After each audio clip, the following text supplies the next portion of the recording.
Sounds like a funeral. Dearly You are beloved. you are in the Shadowfell. Mhm. It's true. Hey, We Ty, are. how you doing? Let me fix some. Actually, I did Okay. pretty well with the setup. So,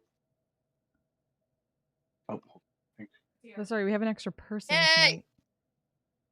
Okay, But let's I just didn't have set enough us there. space I'll on be my there for a overlay second. for 9 people. I'm gonna come get bread. So Hegan is gonna be a little bit Yeah, late. give me a second.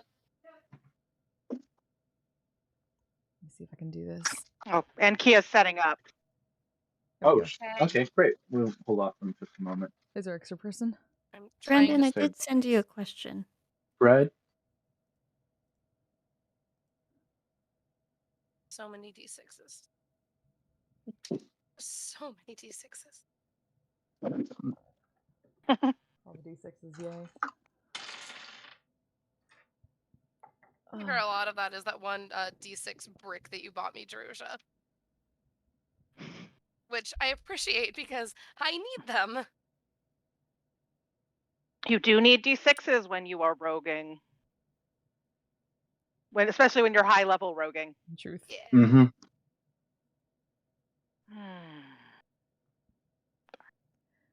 The thing is, I have no possible way to add a 9th person to the overlay, so I just put Amanda in the corner of the map view. Always being put in the corner.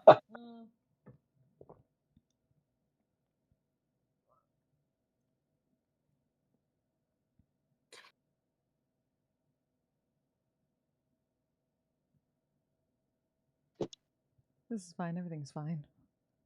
I still always laugh at the picture of the party with just Weirya so tiny. She's so small. Tiny Weirya. She is so small. It's also funny because, like, actually, Velas is fairly tall, but then you look at him next to the rest of the party, and he just looks extremely average because the outliers that we have are so fucking tall. It's true. The outliers are really fucking tall or really fucking small. Yeah, it's true. Right. It's like a reverse bell curve. Also, Elias is set a little too far, like, forward or something like that, because he's way too close to Purnell's height. Yeah, he's like... He does not look short enough. He should be a little shorter. Yeah. A little smaller. Small. I'll have to edit the thing. Thanks for reminding me. I need to turn on my chat bot. Thanks for the lurk, Wolfie. Good to see you. Let me turn that on. We can wait a minute or two more until Kia's on. Once Kia's in voice, I can do a recap. I'm going to go get bread. Yeah. Sounds like a plan. No. Okay. Just shoot the shit because hello, internet. Unless forgot to turn on my chat bot because I'm an idiot. There we go. Always forget it. for it. A friend is running a short length module campaign and invited me in, and nice. In the sort of overall guiding rules and that document and whatnot, there's a thing that says if any player wants to give a recap of the last session, then they can start the current session with inspiration. And I thought, that's a great idea. It's not too late to steal that. So going forward, if anyone wants to start the session with inspiration, then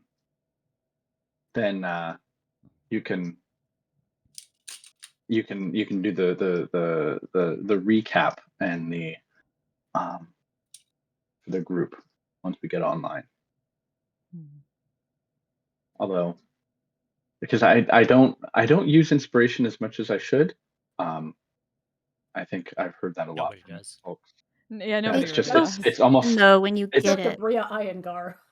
Yeah, I've never seen anyone hand out inspiration as much as that woman. My DM hands it out once in a while, but it's like when the planets align. Yeah.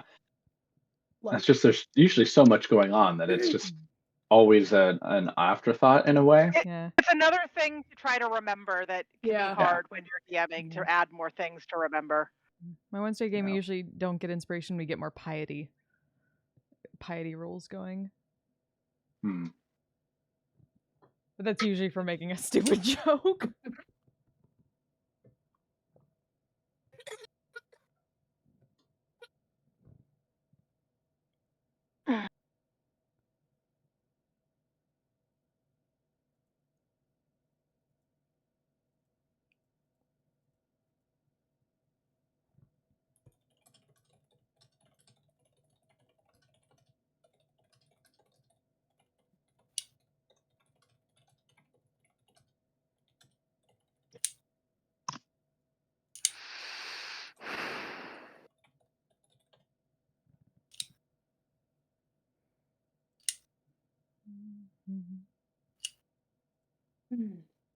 For some reason, my brain just provided the phrase "a sliding scale of hags." Yeah, here we go again.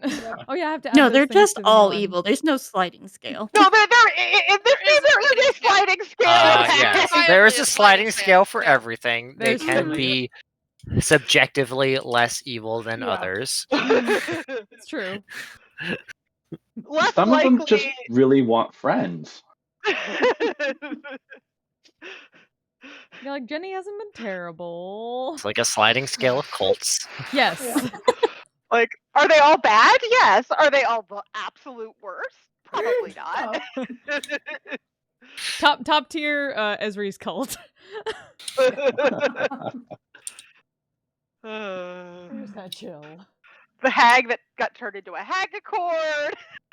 Yeah. She just wanted to share. To be fair, she's getting pity points. Is what's happening Yeah, there.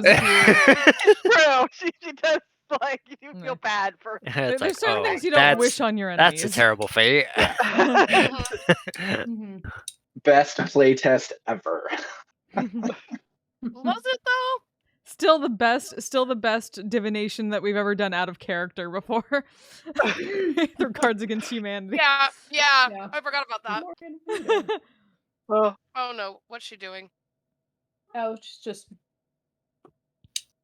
being a cat. circling my chair, I think. Is trying to figure out how to get out of my robe. All right. You've done this to yourself, Kat. Yeah, that's true. She's being a cat. It's like when Mona dives into the front coat closet every time it opens. And is always disappointed that, wait, it ends 3 feet in? Ends. So sad.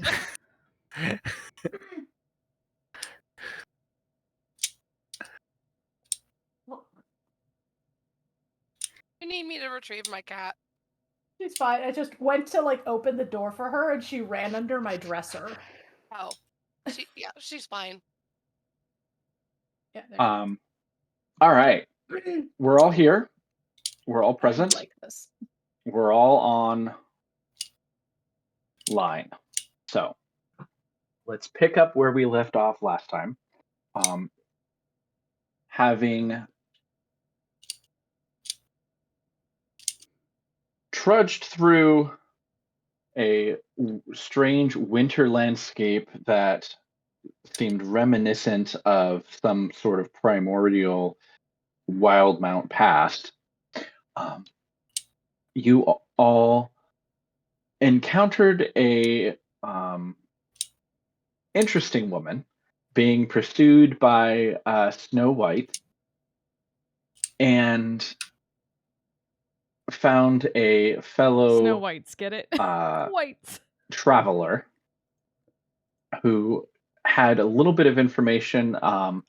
Wasn't from Exandria, perhaps.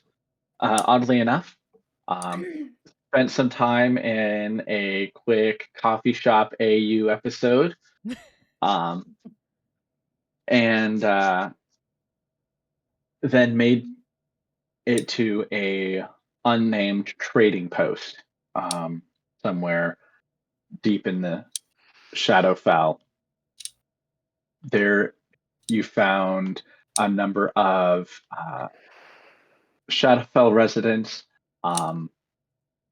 a possible hag. You're not entirely sure. All signs on the 8-ball point to yes, but nobody went over there and talked to her. But she did give off hag vibes. Because she gave off We've hag learned. vibes. Yeah. Hag radar says yes. We're not the sharpest, but we learn eventually. There was also a it looked like it was like a small maybe fishing shack or something like that, but it turns out it was actually a lot of sodas have caffeine in them. Location for the Halfway Inn. I have. And inside you found a couple of unfriendly people who didn't really want to have much to do with you, along with a older Vistana woman who had been waiting for someone that you think may have been ambushed or waylaid based on the remains along the roadside that you'd found earlier that day. I believe that Elias and a few others had gone down to an altar. It's this particular trading post where there's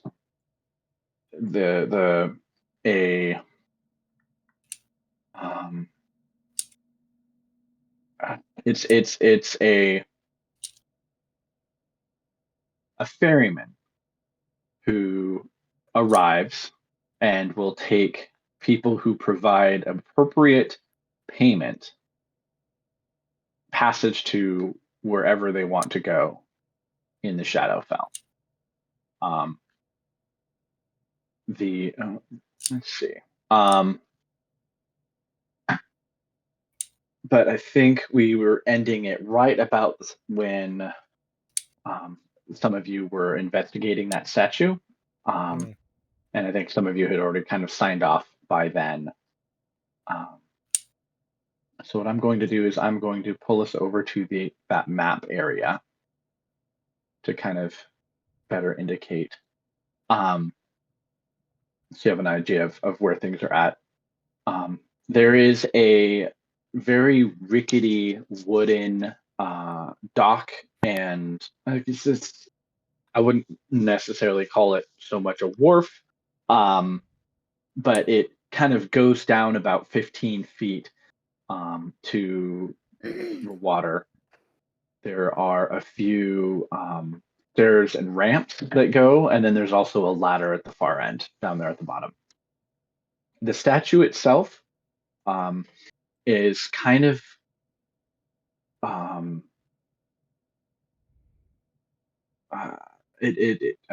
believe the description that I had given previously was that it had been like very worn down, and it was difficult to see any particular features, but there is a distinctive bit of what looks to be dried blood in a sort of cupped hand shape. But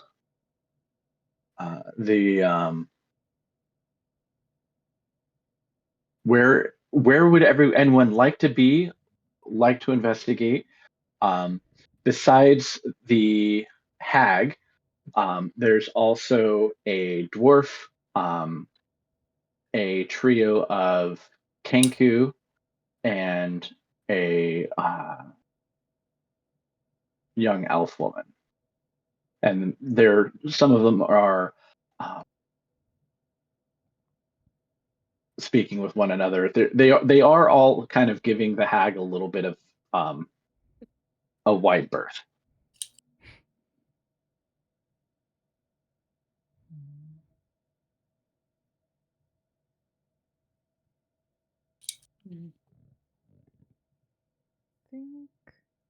Jennifer will seize this moment to sidle up next to Velis. Here we go.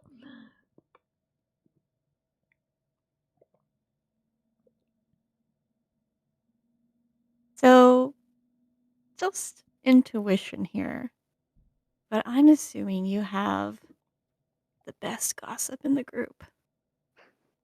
And what exactly gives you that impression? You seem very sneaky. I don't think people would always notice when you're around in earshot. Oh, trust me, these fuckers notice. No, not necessarily the group. I mean, like when you're going through town, passing other people, taverns, nobles, that sort of thing.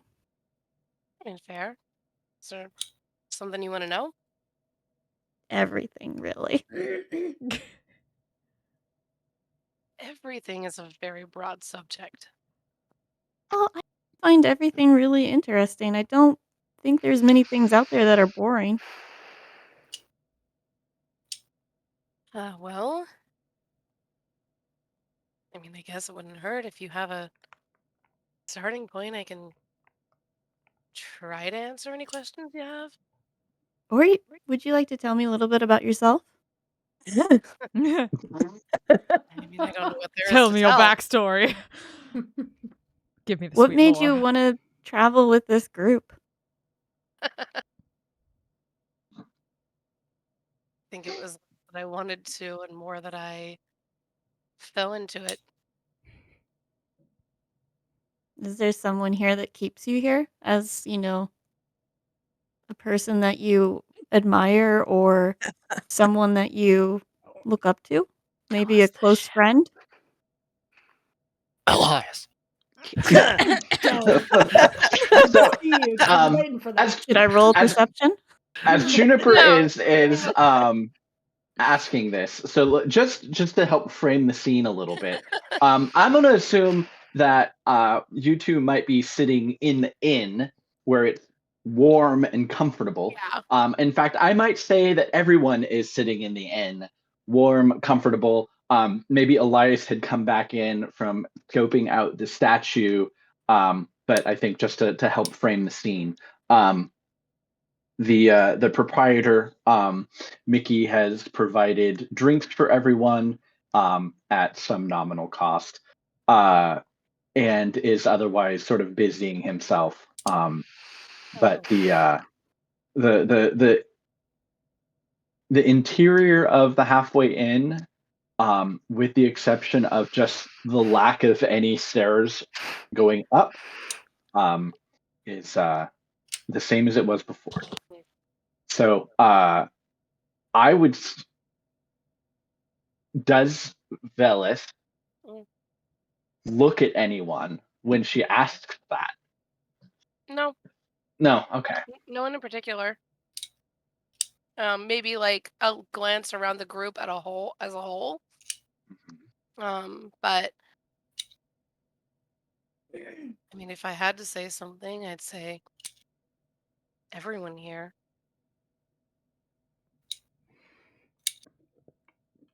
It's Given awesome me because enough it's reason such to a stick big group. around. Come such a long way from hating each other. They've all given me a good reason to stick around.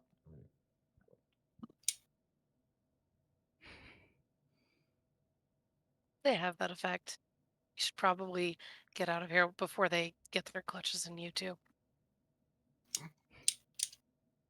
Well, I have, my own group to get back to that I love just as much.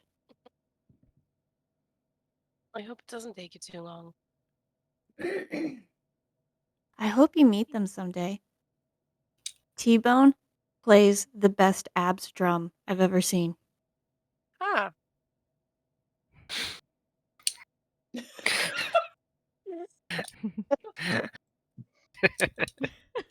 Those are That words that just came out of your fascinating. mouth. Yeah, he was a backup dancer for me for when I decided I wanted to be a performer. And he's proficient in drums, but didn't have any drums, so just took off his shirt and worked on his abs. Like I've seen equally stupid things out of this lot, so I'm not even going to It's a judge. brilliant idea, not stupid. Yes, of course, my mistake, and I'm just going to drink.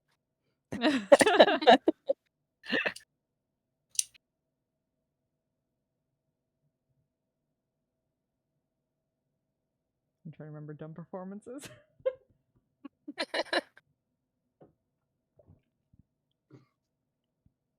Fondly You all thinking of all of the decided. times we did dumb shit.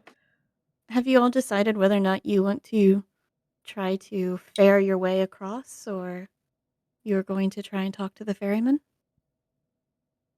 I'm not sure what other option we have. Yeah, it seems like what we're gonna have to do. Just try and brave the waters yourself. He can remember the last time he was in water, he was also under ice, and he doesn't want to do it again.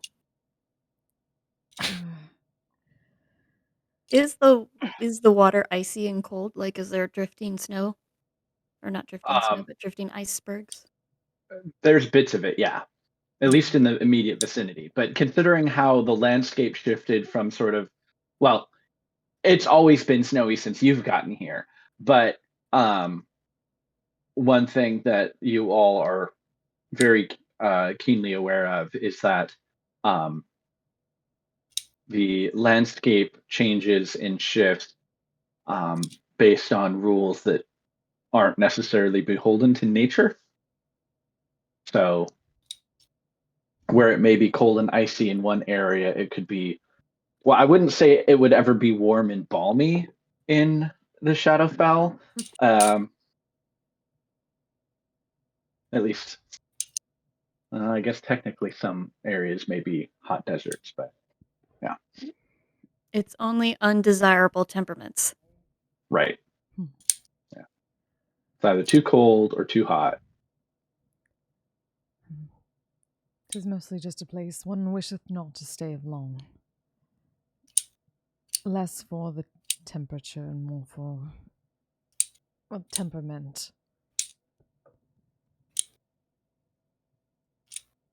Sucks.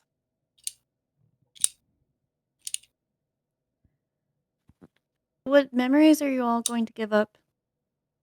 I don't really know what, like, sorry, this is me brain, where it says, I don't really know what kind of memories the ferryman wants exactly. It wasn't, last we heard, it wasn't that clear. They have to be important in some way. But I don't know. Are you asking the GM or the group? No, This is contributing to the conversation. When I started to stammer, that was my brain stammering. Then I said Wiria says, and that's to the group. Okay. Well, from what I know, it has to be equivalent to, the importance of getting there. I mean, it would be great if you could just say, I wish I forgot my ex-partner. I don't want to ever see them again. But I don't think that would get you very far. Wiria considers and looks around a little bit. Pauses. Says, well, I suppose importance is relative, isn't it?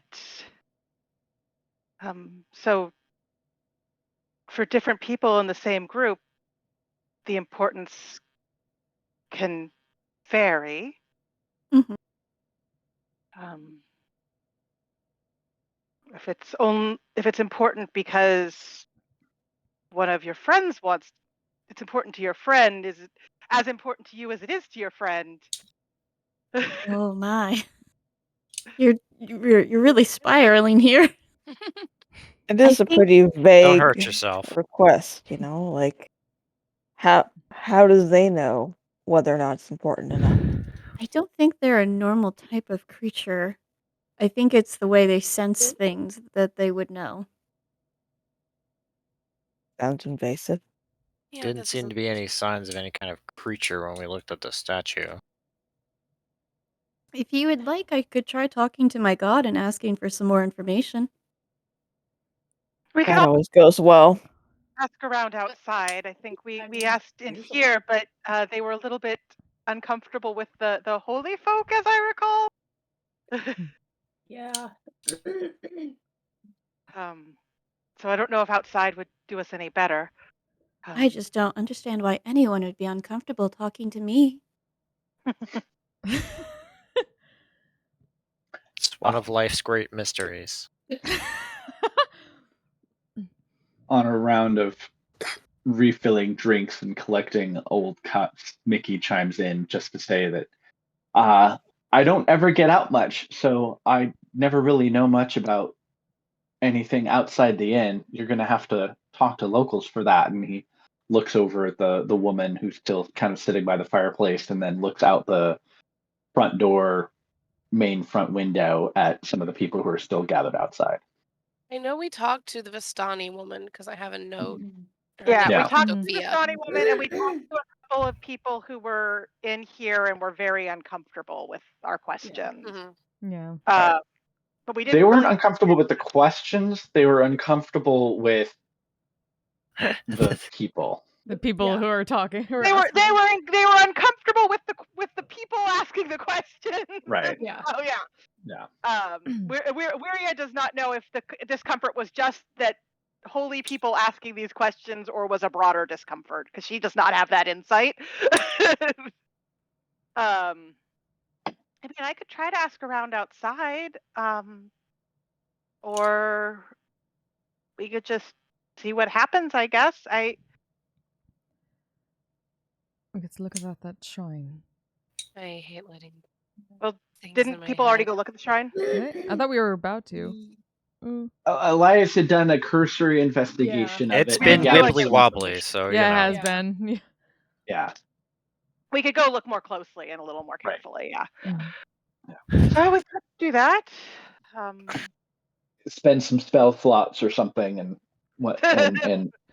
do something more than just poke at it, unless some some of divination. you are. I mean, we need to get where we're going. Yeah. I just was going to offer that if you are going to forget something, you could share it now at least with everyone. Would that go against the idea of forgetting, though, if someone could tell you what you forgot? I don't what mean everyone that else we would remember it afterwards, but you could at least share how important it was to you. Oh. Seems a little pointless if we're all going to forget about it.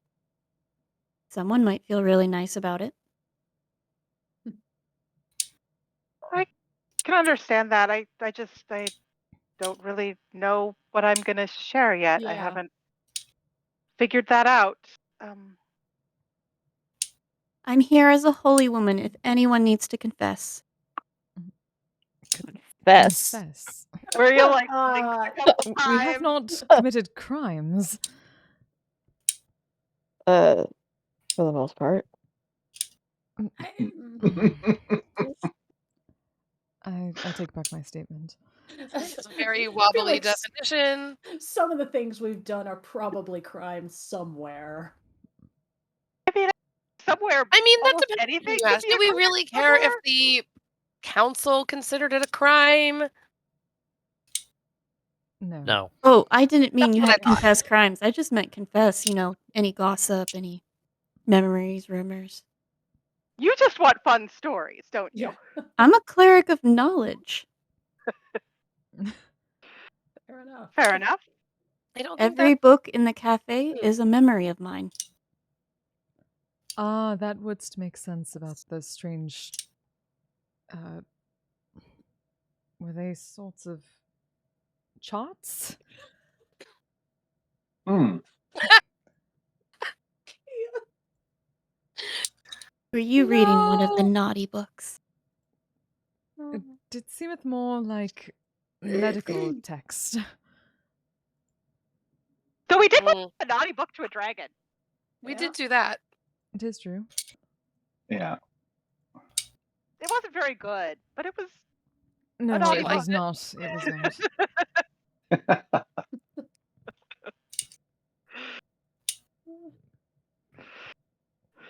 She seemed to enjoy it though, which I guess is all that matters in the end. Given the need to get Didn't past need our to. yet. To each their own.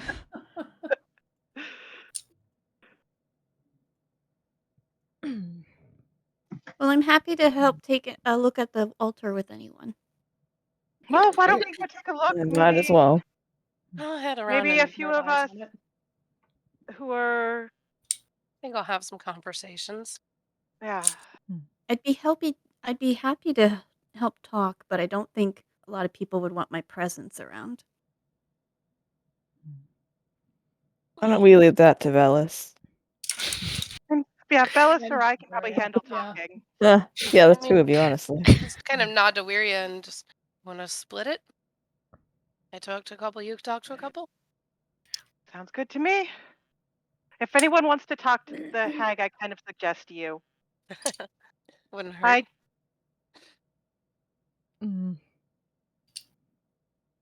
Or we could just not talk to the hag. That's an entirely Good, but see reasonable what she has possibility. to say. It's not like she can really force anything. Doesn't seem to be how they work. No, Eh, no. Mostly And they yet, just try to they can be convince quite yeah. forceful. Yeah. Hmm. Sometimes they do it Trick you really into- badly, though. Well, there is always such thing as trying too hard. Immediately look around for Jenny. Like, Wiria is thinking about Jenny. She's like, Mm. Jenny is really bad at convincing me to do things. And Wiria's not even that hard to convince to do things. Yeah. All right. Well, some folks go to check out the shrine. Bellis and I go ask some questions outside, and we see what we come up with, and then Okay. figure out Okay. summoning this ferryman, I suppose. All right. So Wuria and Velis are going to go talk to some of the gathered traders, and Juniper is going to go down with. Who else is going to go to inspect the shrine? I'll go. Me. Okay. Take a look. Yeah. I'll go for the shrine. Okay. I take Elkie with me. Okay. Okay. And then Pernell and Leah. I didn't. I was gonna There try are and- a number of things. Okay.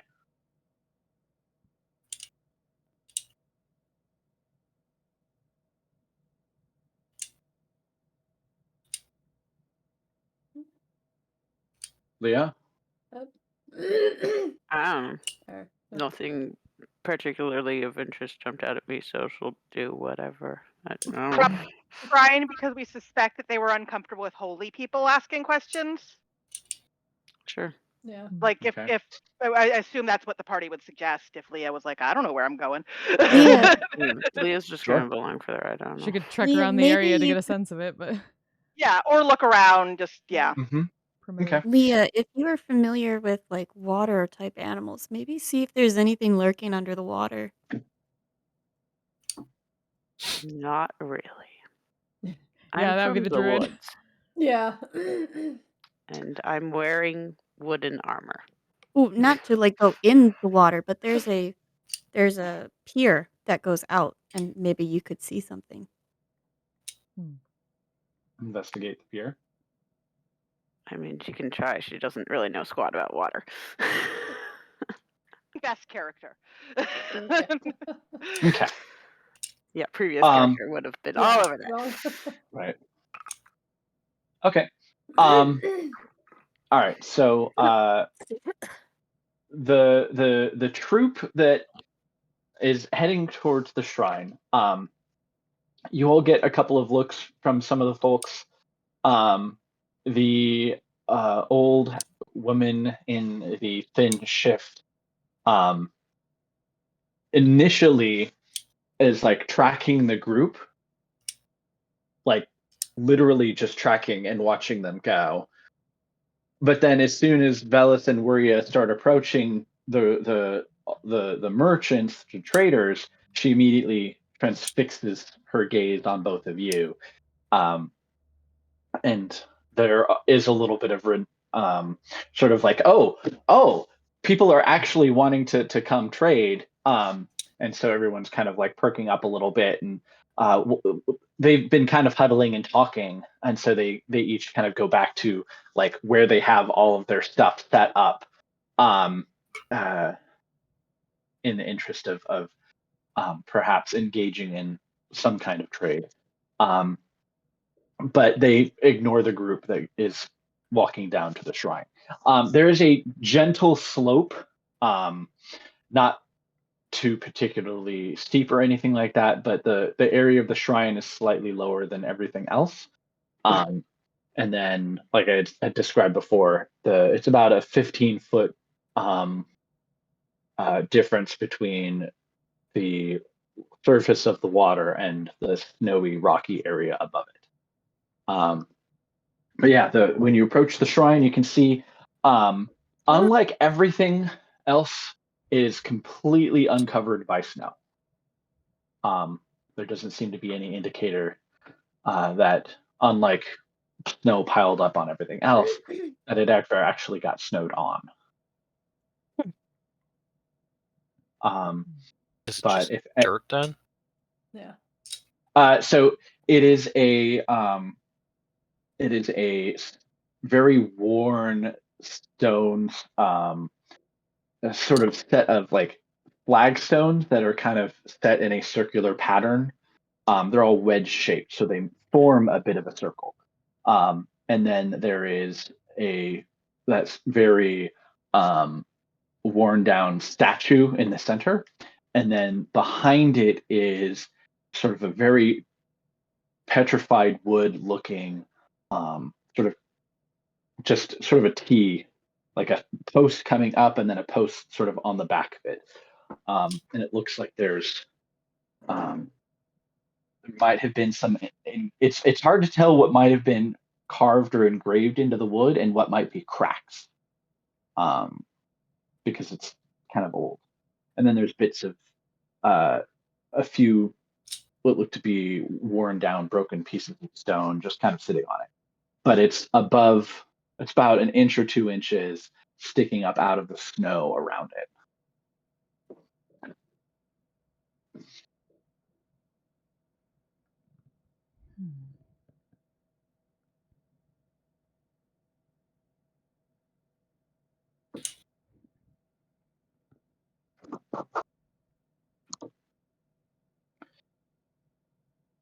Would anyone want to?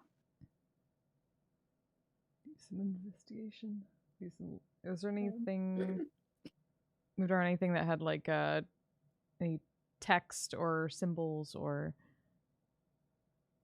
around the?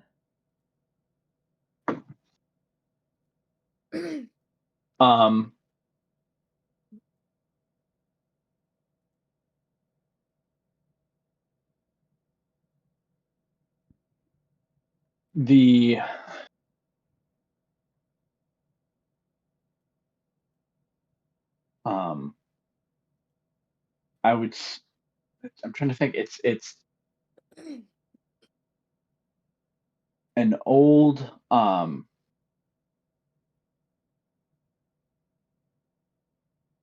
it's an old form of common that I would say that you're not particularly familiar with. If it is a form of writing, I can read it.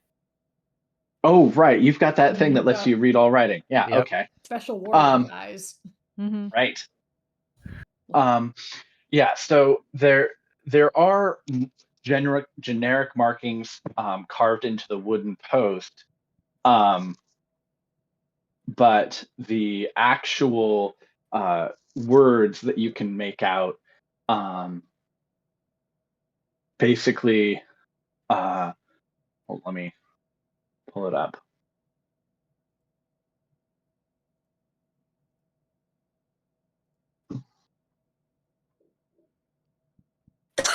Yeah, I was just going through my stuff and I was like, do I have any? Oh, right, I have that. I've got You have that thing. used that in a You should while. read whatever. Yeah. So it's Ferryman's Fair, Found Fair,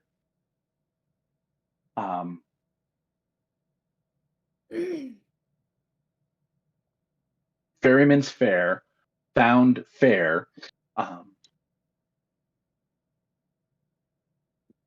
There's a lot of homonyms. I'm gonna write it out. Yeah, there is. Maybe he would Yeah. enjoy the memory of tongue twisters. Right.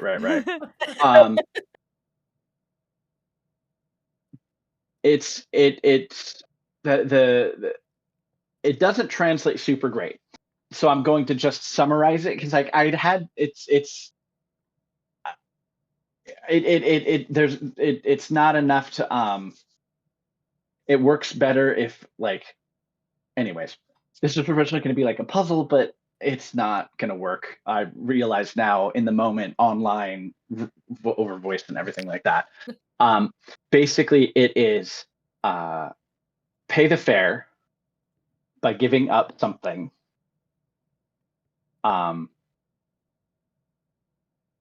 If it's fair, in the sense that you're giving up something fair, then the ferryman will get you there. But it's giving up specifically something of that it's giving something up that is personal. Equal. Right. Like if you say, what I had for lunch this morning or breakfast this morning is not the kind of thing that would work. And Aiden, I'm assuming you're reading this out loud to us? Yeah. If I remember correctly, there was blood out here on the altar before, is that correct? Yeah, in the cupped hands, there's like what looks to be dried, like the remnants of what anyone who is familiar with it would recognize as dried blood. Do you think there's anyone that instead of giving up a memory, they gave up like a hand, an arm? I mean, You think he takes alternatives? It seems Someone pretty could've tried. personal. It's all Someone could've subjective tried bullshit, it, if you yeah. ask me. Is there a lot of blood around the altar, or is it just in the cupped hands? No, it's literally just a little bit in the cupped hands. Is it moist? Unless that's how you summon it. Is it moist? She says. Is it moist? No, it's dried. Okay. Well, not recent. Right.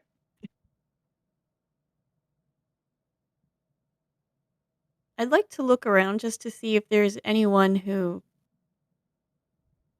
any disturbances in the area, fights, any scattered blood, anything that would provide that maybe something didn't go down here very well. Okay. That could be either an intelligence investigation or a wisdom survival.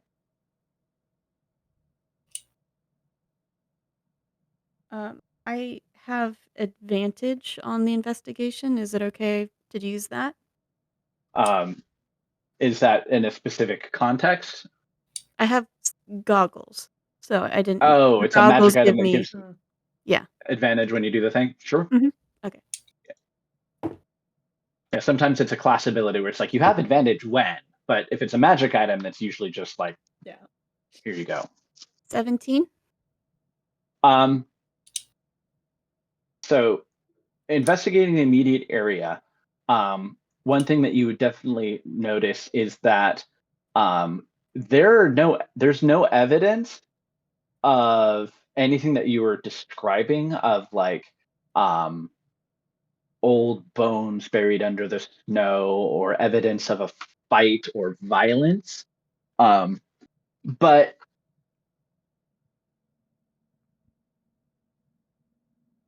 I would say it seems as if there's also no evidence of like animals. Usually there's going to be something of like either spoor or tufts of fur or hair or something in an environment that indicates that animals are present. Nothing in the immediate vicinity indicates that. I But point there out isn't this. any. No. I point out this abnormality.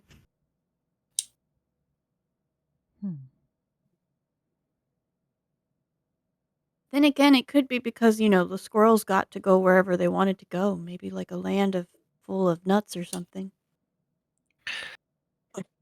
We could still I don't need know. help. Does anybody, out of who we have here, detect anything magical about it?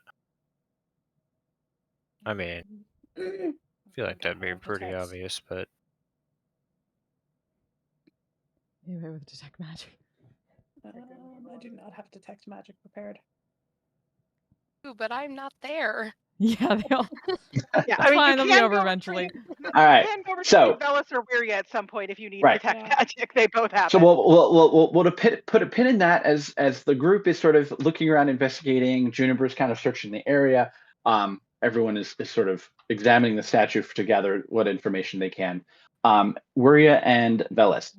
Of the folks that are there, there is a young Shatterkai elf woman, a very, very bundled up dwarf-looking man, and then the hag and the 3 Kenku. They're all like, are they all like merchants? Yeah, they all have like either a little table or a cart or something that they're sort of bringing with them, and Oh, we said we'd split it 50-50, so Yeah. I'll take that. The hag and one of the others, I guess. Any preference? None in particular. I'll take the smaller folk then, I suppose. okay. Closer in size. Sure. So that's the Yep. dwarf This and is the this is a Kenku, full right? party plus Yeah. an extra friend. So As an Wiria's gonna head guest- over guest to player. the 3 Kenku first. How you doing? Okay. What do they have out? What are they? They don't actually have anything out, but you can see that 2 of them are sort of covered in various like satchels and pouches and bags. Okay. So she just I'll be right back. Sure. Finish. Feel free to finish. Sorry. So if you make sort of eye contact with the trio, they sort of are muttering quietly amongst themselves, and like it looks like 2 of them kind of hush the third up. The third isn't carrying any bags or anything of the sort. He's and they kind of turn and look at you and kind of like clack their beaks and they seem particularly excited that someone is coming over to talk to them. I'm gonna, because hold on, what is the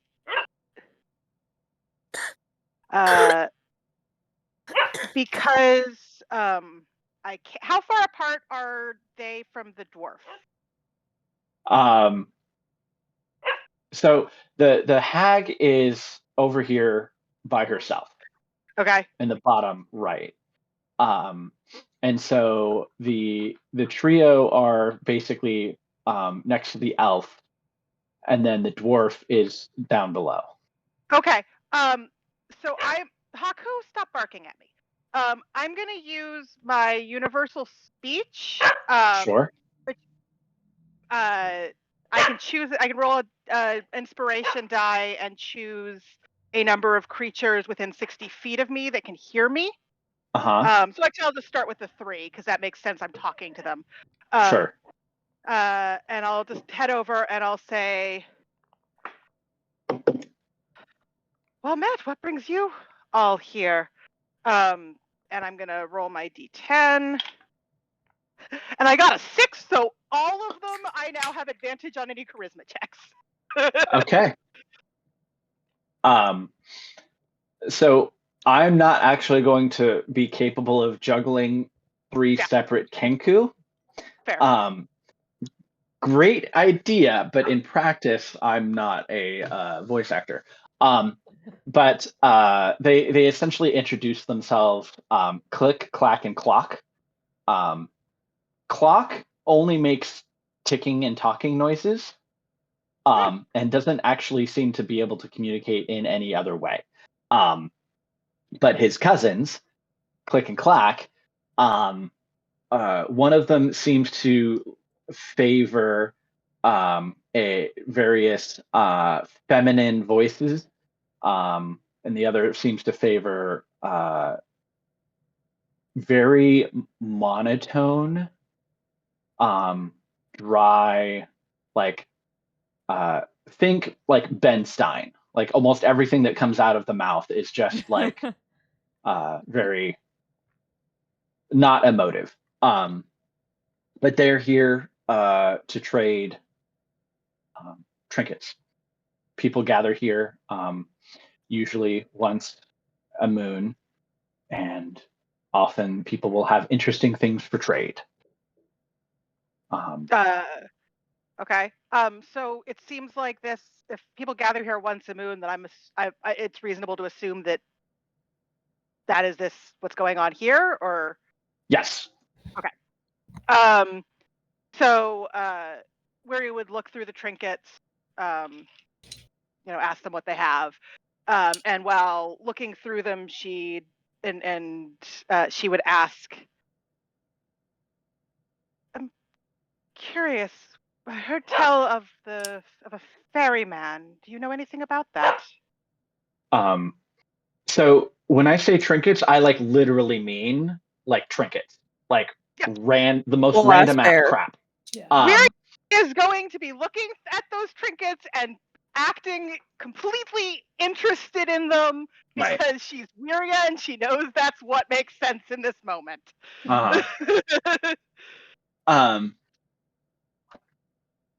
She might even buy something. Like so specifically they'll take coin, but the others might not necessarily take shiny. And specifically, one of them refers to it as coin, one of them refers to it as shinies. okay. Just because it's like they're there literally for trade. Yeah, I mean, she could also trade all things she carved. Mm-hmm. Oh, for sure.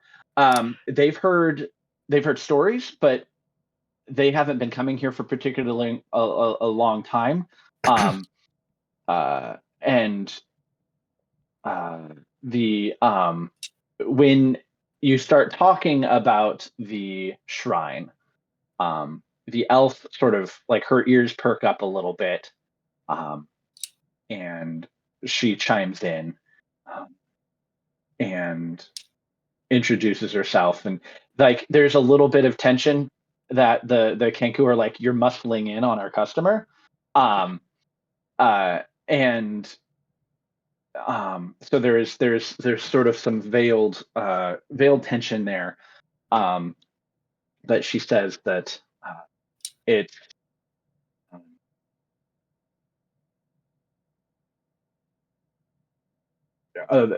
she says that it's dangerous. She's never known anyone to use it, but the stories are that while what you have to give up isn't always that bad, it has it in summoning the ferryman, it tends to also like draw the attention of other monsters. And if you're intending on doing it, then she is going to like she's trying to get from you, are you planning on trying to summon the ferryman? Because if so, she's probably going to like leave. Okay. But if you'd like to roll a D100 to see which particular trinket you find. Her. It looks like a 28. Okay, 28. So there's a number of things, but what catches your eye is what looks to be a dragon's claw that tied as a necklace on a strip of leather. Okay.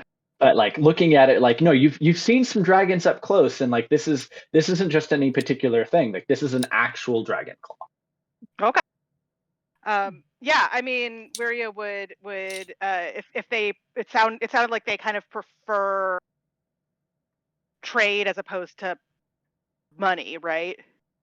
The elf and the dwarf and the hag all are trading things. Okay, Like the Kenku will kind of just take anything that you have. Like they seem like they don't really have anything of particular interest or value. They're just excited to be here and to be engaging in some sort of like they're kind of like doing this for fun.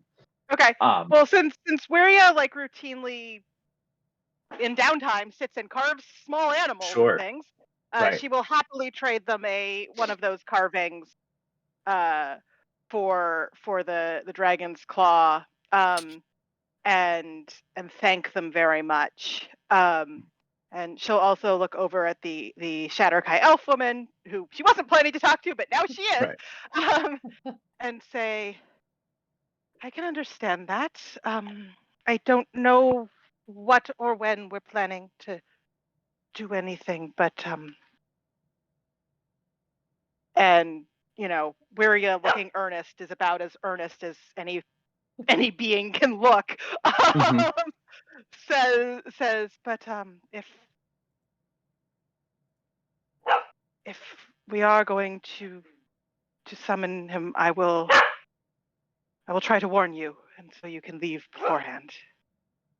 Do you know anything else other than part of the risk is other creatures showing up and causing danger?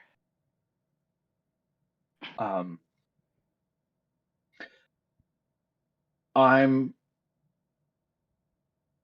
been here a few times. I've never personally witnessed anyone attempt to summon the ferryman. I don't know anyone who has. But the general sense is that if you're not intending to take the ferryman, you don't want to be here. Thank you. That is good to know, and I will keep that in mind. And she looks at everyone, and if anyone with like halfway decent insight is paying attention, they'd suspect that Warrior would probably try to warn all of them in this case, right? As opposed to put them at risk. Sure. But if she doesn't have anything else to say, I mean, Wiria would look over whatever she has to trade as well and do that. But she has a variety of pieces of jewelry. It all looks very delicate, pretty nice looking, well made.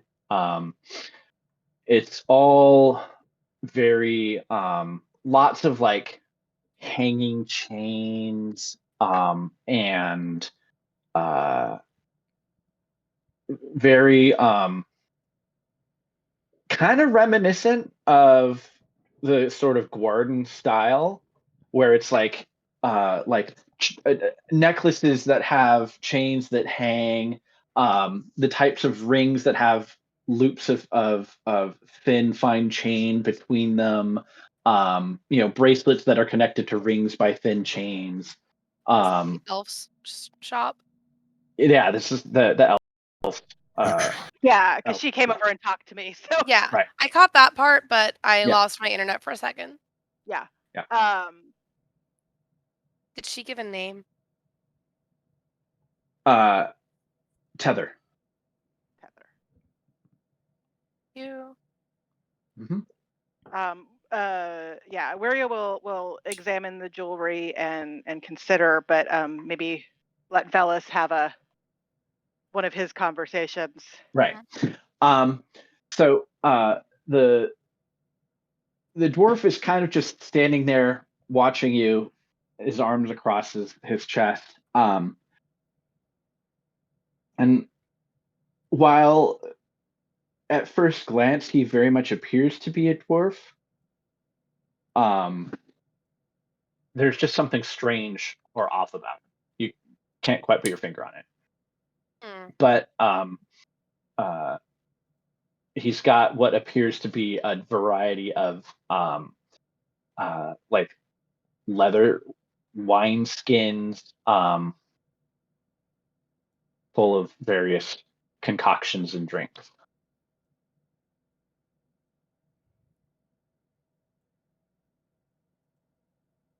Is your internet out? I think it might.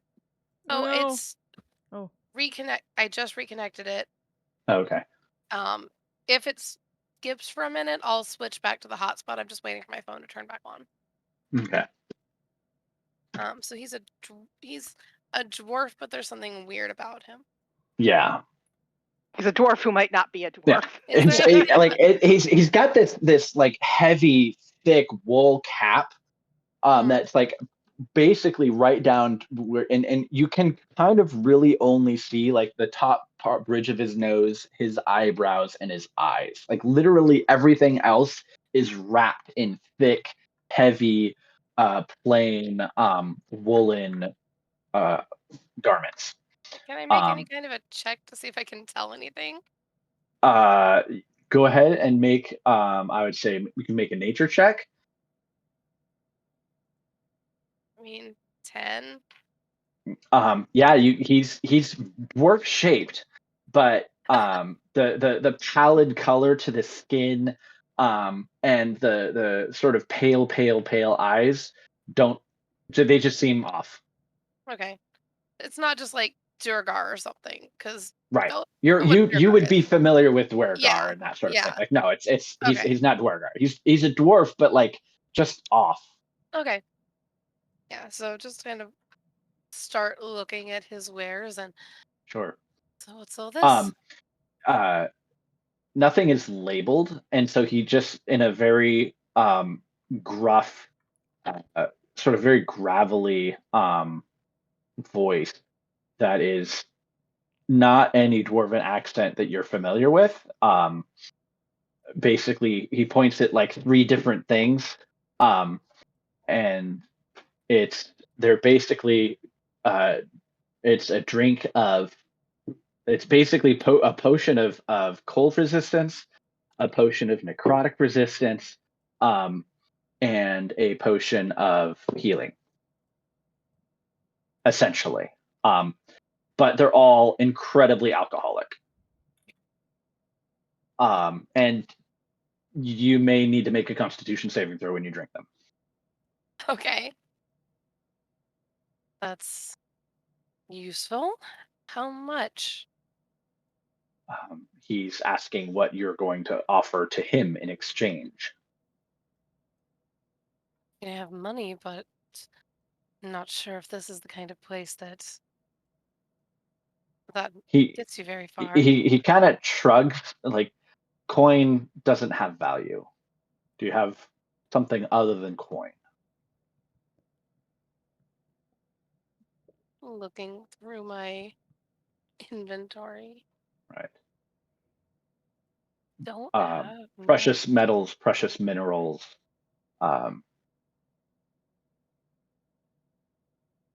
gems, jewelry, magic, favors. Although, and he kind of like looks over at the hag. That may not be appropriate in this context. We have so much shit in the bag of holding. Holy shit. That's what it's there for. So you don't have Yeah. to keep track of your inventory. Holy shit. We just lose track of our inventory. Yeah. If it helps, Leah passed out the chef treats that Juniper gave her last game. Oh yeah, that. Yep. Forgot about that.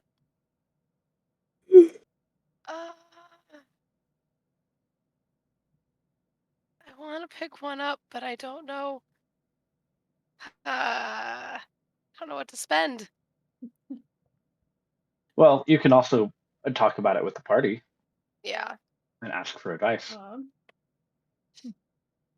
I just pulled up the party inventory. I'm also trying to reconnect my Wi-Fi at the moment, which is why I'm slightly distracted because it's being Yeah, no, that's fair. absolute garbage. I Well, have we no can. video right now. I mean, I'm here. I'm just like struggling with my internet. Right. The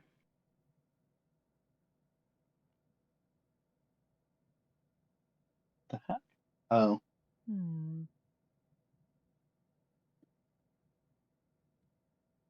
Back on. Maybe. I'll get rid of that scroll of haste that nobody can use. I mean, we have 500 gold worth of semi-precious stone, of undefined semi-precious. That's true. That's true. Yeah. just undefined. Yeah. Right.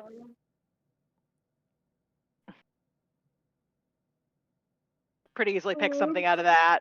I'd leave the rest. Would you I'd like leave some the stuff worn that's playing defined cards? because that Yeah, it's probably more in there useful first. as. Would you like some worn playing cards? These are great. Well, like some of it is stuff we just picked up, like, and aren't using specifically, but like pearls.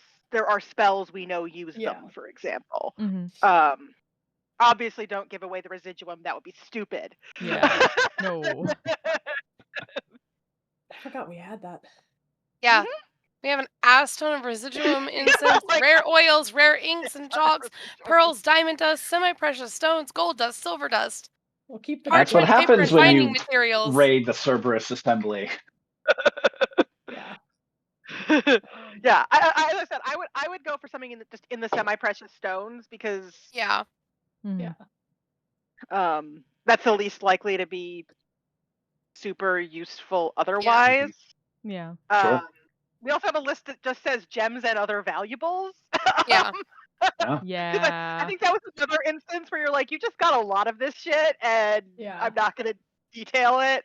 Yeah. The gaudy shit from there. Yeah, I think that's the gaudy shit from Gordon. Yeah, that would make sense. Gems and other valuables. Yeah, I would just pull out I'll pull out a couple of handfuls. A handful of gems and just. I mean, does this work? He looks at it and he sort of like he doesn't want to take them directly from your hand, and so he sort of like motions to put them down on the top of the barrel that he's got his skins on. And he like very deftly and quickly sorts through it, pushing a couple aside and pulling some out. And so he's like he within a matter of moments he's divided it into two piles of like one pile of like I'm not interested in these, and then the other pile is like I'll take these. And he for that we'll say about 300 gold worth of that 500. You can take your pick of the two. Two? Yeah. But if you had okay, it's the medium healing. That's the I don't remember what the word is, but it's the greater. Yeah.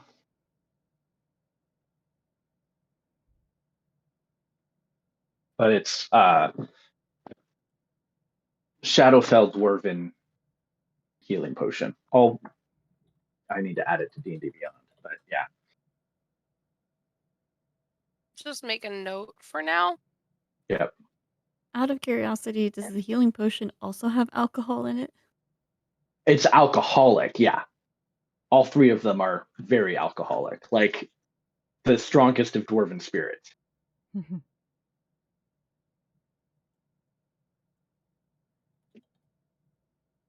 So does it seem like does he not really talk then? Just a lot of like pointing and. It seems that he's trying to avoid speaking. Or when he does, he answers very sort of like mono or duo, like syllabically. Okay. Given that he doesn't seem to be in a mood to talk, I'll just thank him for that and Mhm. go over toward the hag, I guess. Okay. Um. All right. You approach the hag. Yes. She greets you with a very wide smile that shows too many teeth. Um.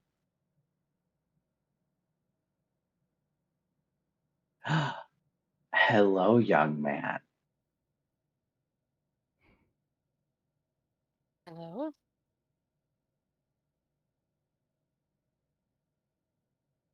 Everyone else seems to have some interesting things, so I thought I'd see what you've got to offer.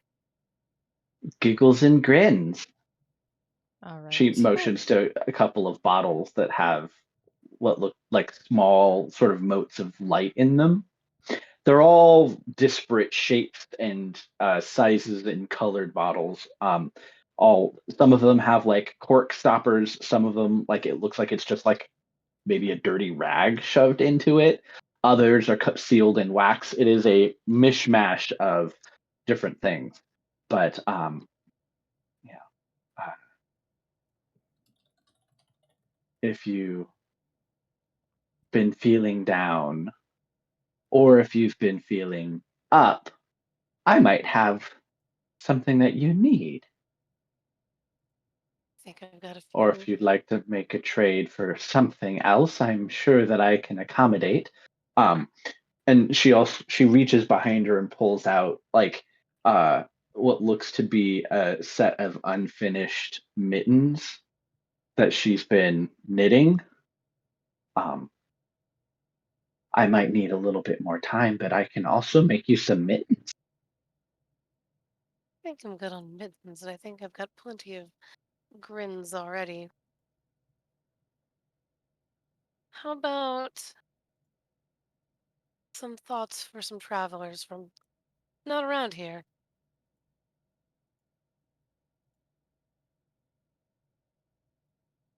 You're offering me your thoughts, or No, you're I'm asking for asking for yours. me for mine. I'm asking Well, for then, yours.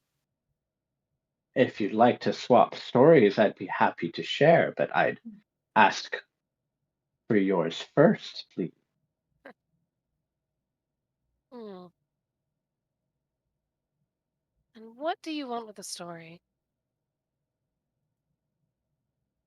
Oh, I think it'd only be fair if you ask me for mine, then you should give one in return.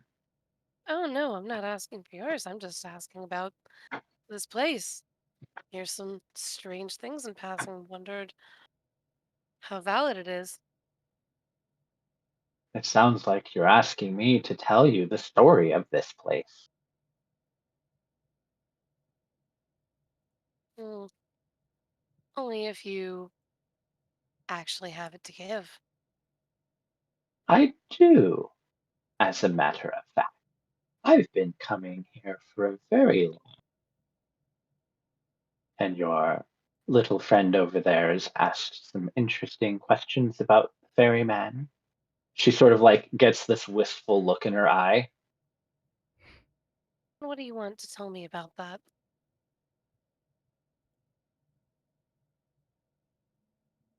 I'd love to share a story about that. Alright, fine. She settles back a little bit,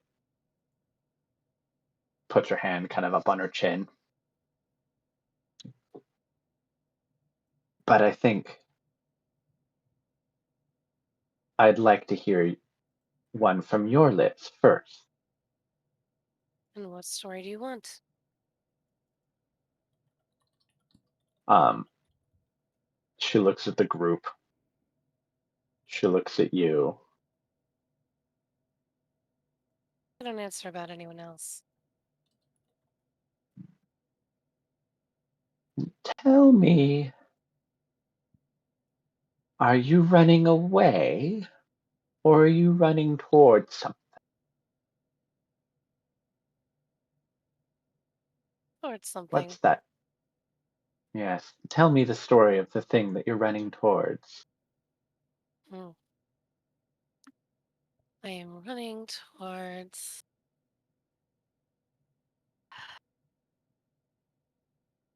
something I've been putting off a little too long, I think. And I don't know when I'll get there. I think I'm taking a bit of a roundabout way, but yeah, I'll get where we're going, don't we? Not everybody. No, I think I will. Family trouble, you know? Oh, yes. Family.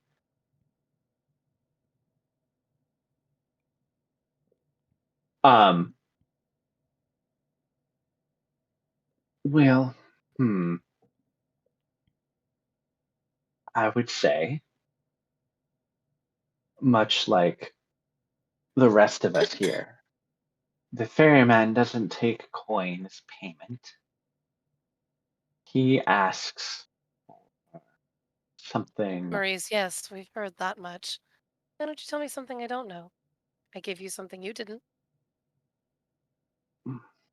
You gave me an amuse bouche of a tale, so I'll relay one in kind, young man.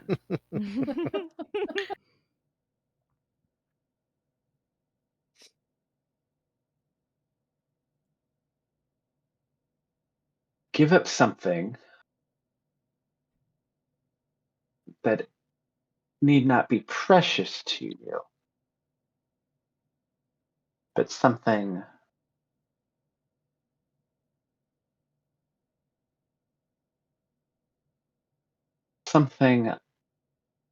of your skill or your knowledge. That is the price that he asks. Another knowledge. I Thought he used to wanted make a memory. mean scarf, Huh. but I once summoned the ferryman, and now I can only make mitten. So memory isn't really what he's after, is it? Or will he take either? Hmm. In a certain way, all that we are our memories. If we have none, then are we the same person that we were?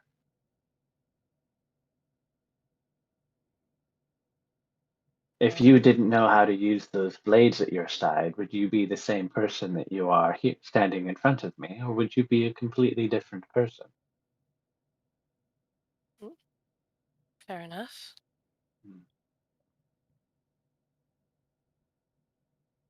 The ferryman doesn't take your identity, at least not at first. I wouldn't make too many trips if I were you. You don't have enough to pay with.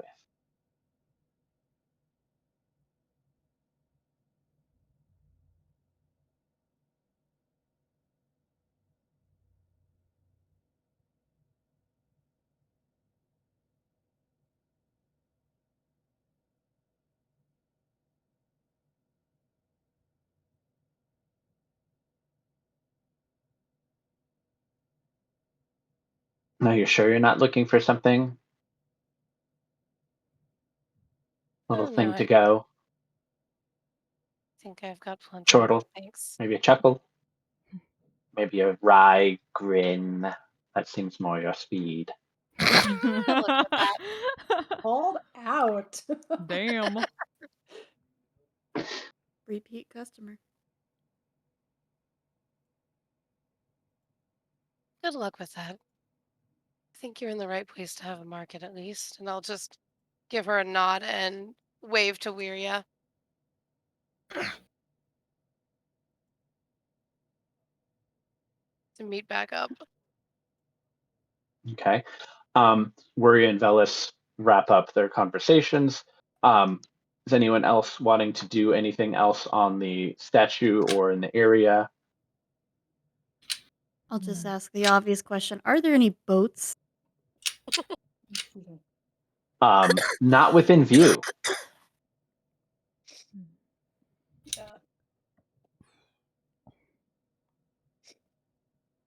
I'm just looking for anything that might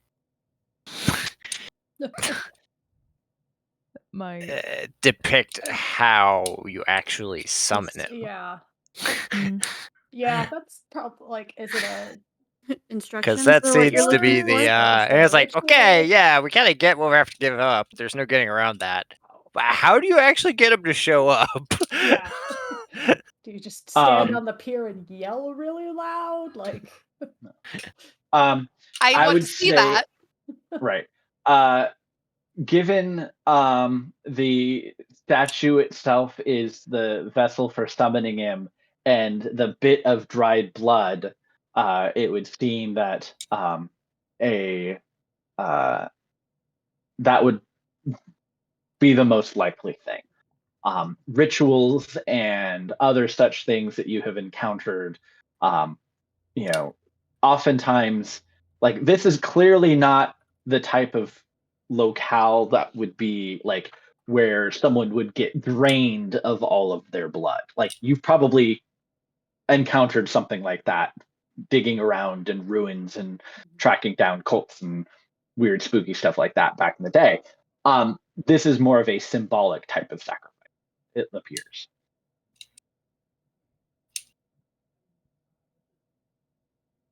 Of offering up a bit of your body as a symbolic, metaphorical gesture of what you're offering up, which is something more ethereal and metaphorical. Blood for blood. Yep. Walk up to the group going, I bought some Oh my God. extremely alcoholic potions. Ooh. Wherefore am I not surprised? Okay. Incredibly up your alley. Yeah. You know, they Dragon's sounded Claw, apparently, useful. but- What? All right.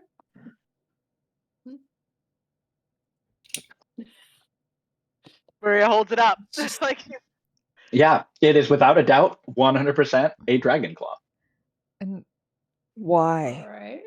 I like it. any notable because I was information? gathering information and buying things from the people you're asking for information is usually helpful. Star Right, Hakate, did thank you about so much for the something follow. else. Welcome. Hakate? Your shrugs. Probably I one mean, of us is right. out of character, Maria was given one item. Yeah.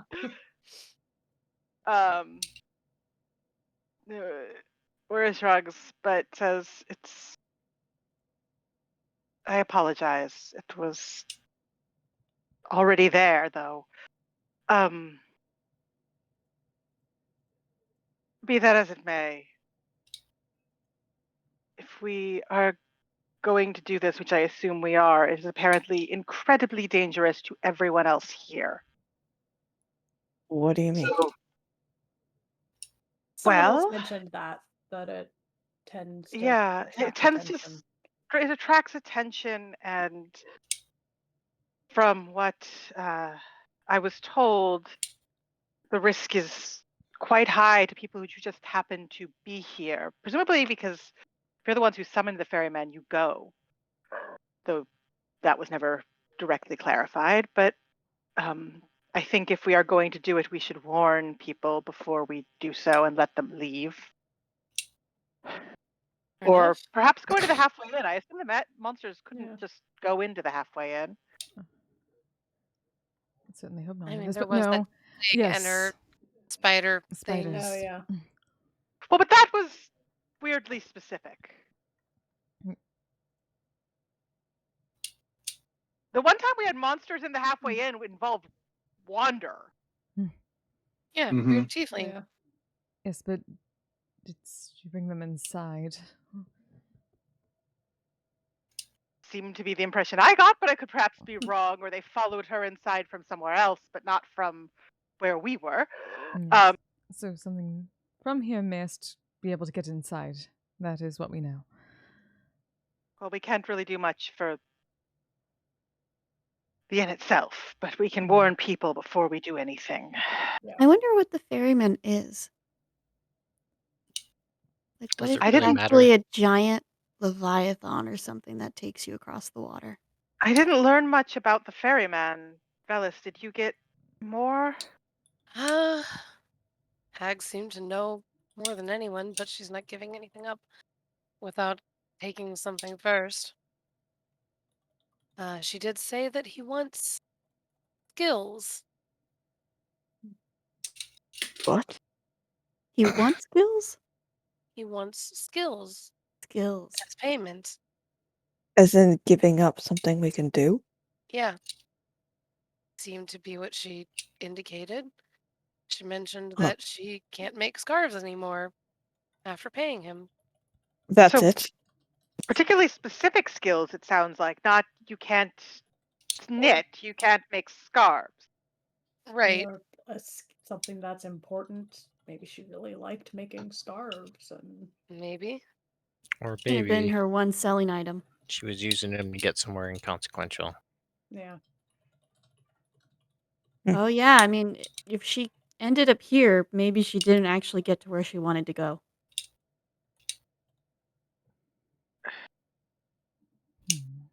We don't really know that. Possible.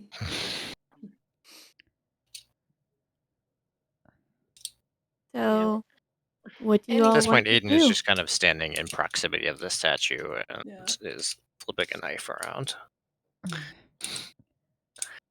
Did we learn anything else about the payment? Because I did have. Did anyone say that one could pay for others? That's a fair point. Together.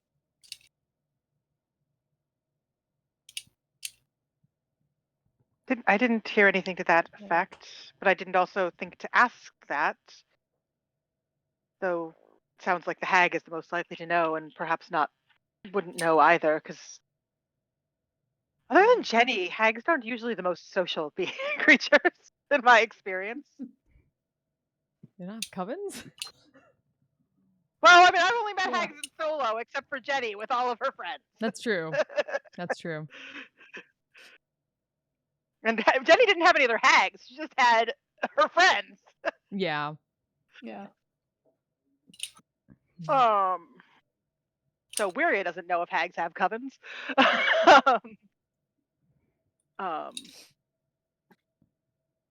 I mean, I guess the question is, if we have to give away skills, what skills do you have to give away?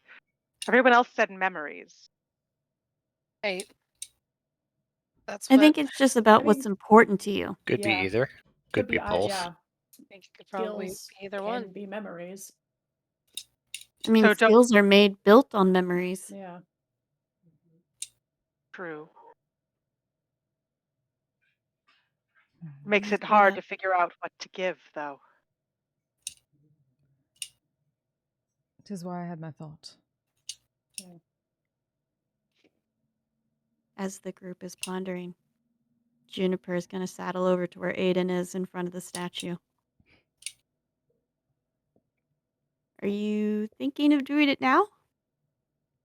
I'm just waiting for you all to finish your tiptoeing. Well, then I think I will go tell the merchants to wait in the inn just in case. Yeah. And I will go up and give warning to everyone, including the hag. It's very nice of you, Juniper. Yeah. While she walks away, Uh-huh. I'm going to go up to Purnell. Mm-hmm. And basically just kind of like, don't even think about giving more than you need to.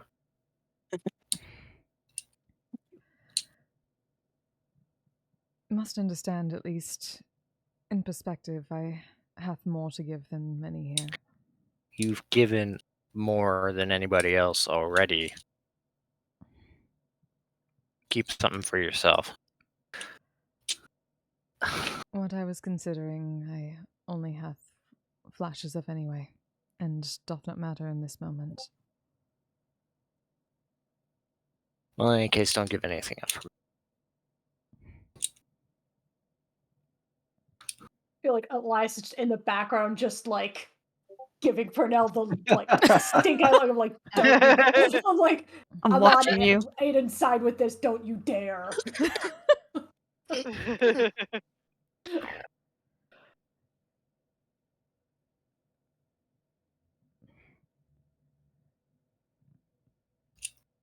And so we can say I return having warned all the merchants. Yeah. Mhm.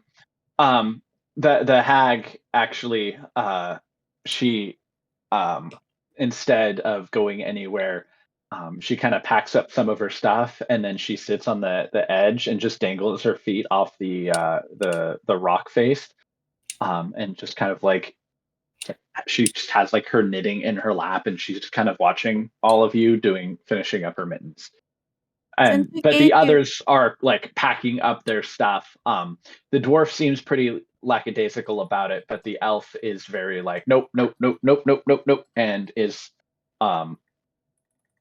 quickly moving her cart up towards the hill. I tell the hag, since I did give you warning, can you give me a warning in return? What can we expect to arrive besides the ferryman?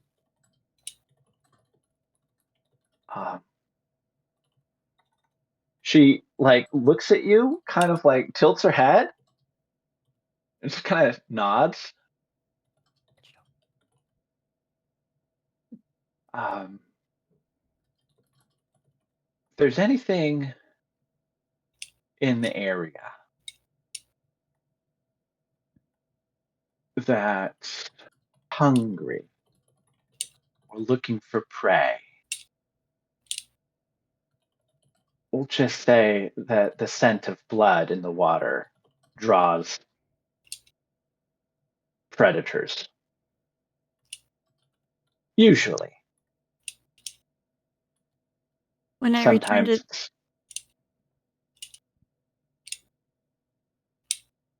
Sorry, I didn't mean to cut you off. Go on. Oh no. She just, that was it. Just sometimes.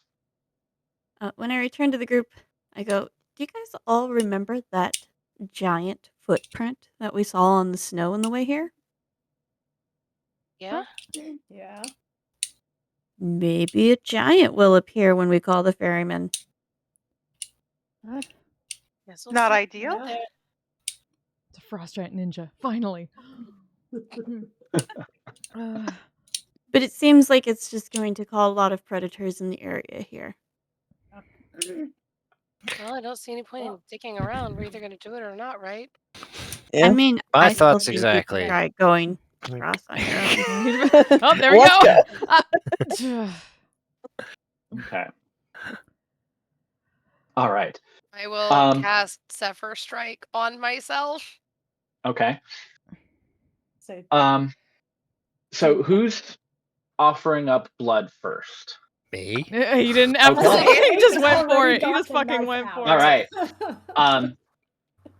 So you squeeze it as soon as just a drop of blood. You probably only need to squeeze a little bit to get one drop in. It falls down and hits the bowl. And then a moment later, you can see traces of energy running from the cupped hand down through the base, like lighting up. But it's like very slowly, like it's dripping down. And as part of this, giving up blood, you need to give up a memory of a person or a place that has significance to you. Nothing on the scale of like your brother. Like this is like you don't have to give up a core memory, as it may be. Or some bit of knowledge, a particular spell, a tool, a skill,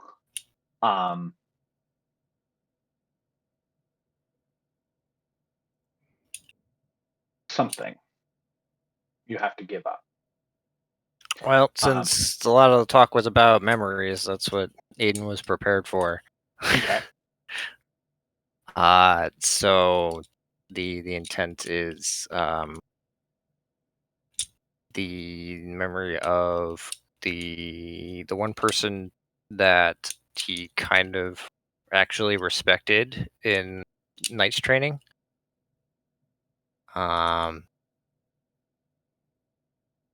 It was another. Was this was this like an instructor, like a mentor? No, it was a fellow back at your student. training? A fellow student. Yep. Okay. Yeah. Sort of one of the. So, would you say that this person was probably like one of the, if not only, positive memories of that period of your life of having Pretty to go to much. this academy and learn and all of this? Okay. Okay. Does this person happen to have a name? I think it was Landon. Landon or Lendon? Len A. Ah, okay. I'll just have you type that out and spell it. Okay. Yeah. All right. The blood, the energy lights up, and it's this sort of bright red that just contrasts with the white snow around it, and it just red lines begin slowly tracing down, almost like a fuse sort of thing. But it takes a while to get down to the base, where it spreads out, and then once it does hit the base and spread out, there's sort of like this reverberating, like silent wave that expands. Like you can see branches on the trees shake, snow falling from them, rocks and things that are loose tumble a little bit, and a ripple just spread out across the water. But it's completely silent. It's pretty dramatic from just a drop. You're in the fucking Shadowfell. These things are always extra. Like to look out into across the terrain, not the water, but the land, just to see if I can already perceive anything coming our way. Go ahead and make a wisdom perception check.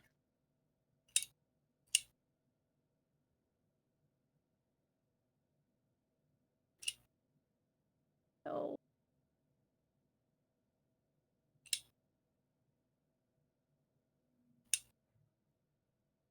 Right, glitching here for a second.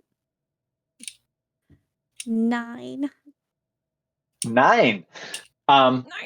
Yeah, there's you see 9. You see nothing. Um, All right. Who's next?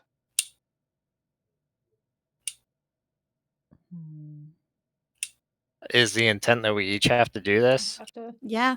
Yeah. Only if you want to get to the destination. Like everyone can go along for the ride, but if you don't pay the fare, then you're not being fair, and the Okay. Well, I ferryman wasn't won't ferry sure if it you. was just like, okay, one person does blood to summon it, and then everybody else Okay. submits their fare. You were hoping you would talk to the ferryman? I don't know how it works.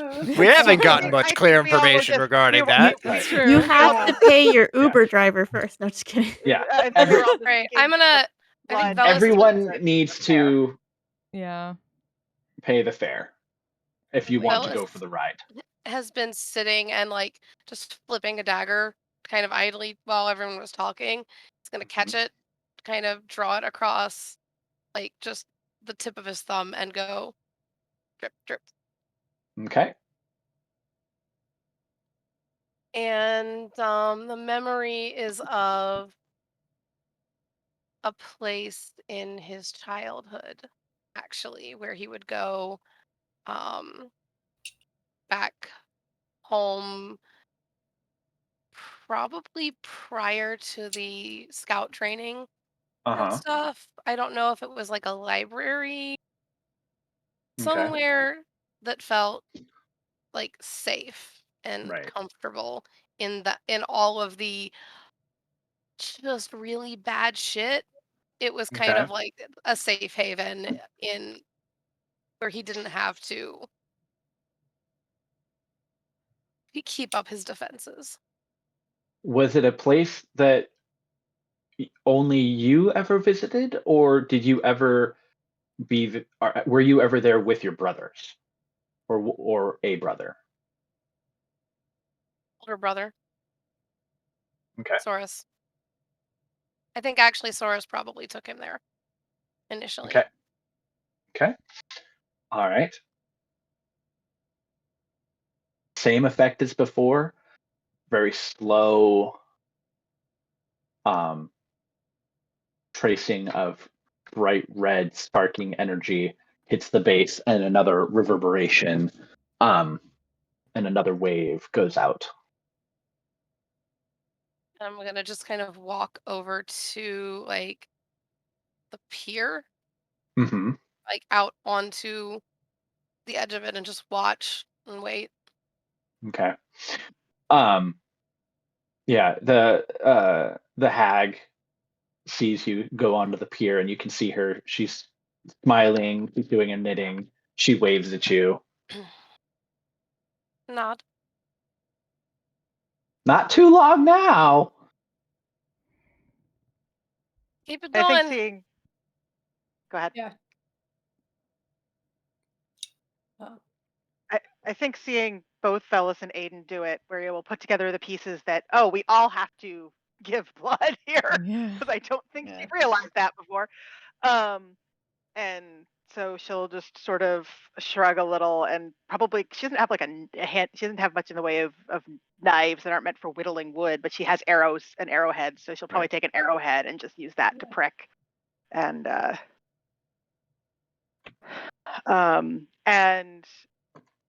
the memory she gives is of a person from shortly after she started traveling on her own.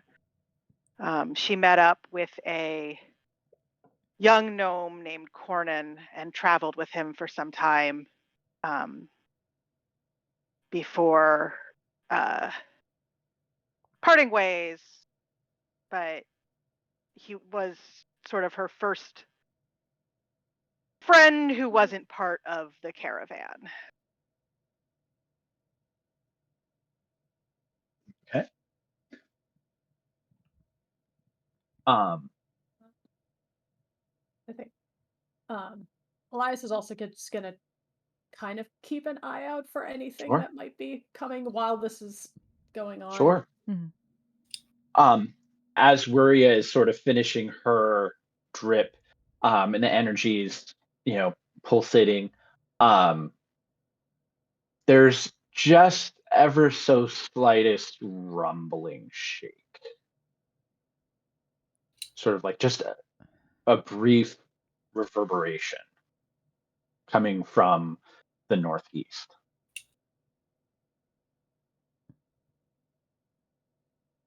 Start walking up that way. Post up behind this tree-ish. Sure. Around this stuff. Okay. So for reference, there is sort of like a bit of a rocky outcropping pile up of snow. I'm going to mark it with a bit of stuff. Yeah. I So was thinking this that was all raised, yeah. is raised, and it is thick, heavy snow, and would be considered difficult terrain to pass. Okay. But it's also elevated. Oh, fuck it. I'll climb up there. Like here. Yeah. Um, I'm not leaving here. okay. Are you going to be standing on it? Or are you going to be above it? Because that's like a 15-foot drop from the where the Yeah, rock I'm and staying snow where, is. basically where I am. Okay. Mm. Yeah. I figure I'm fast enough. If Sure. I need to go, I can get back. All right. So there are, let's see, 1, 2, 3, 4, 5, 6, 7 of you, but only 3 have paid a fare.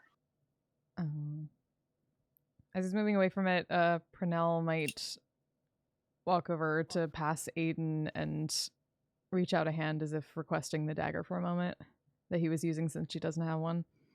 And she'd rather not use her Yep. for that. I'll take that and nick her finger and go over to it. I'll give her a hard stare as I pass it over.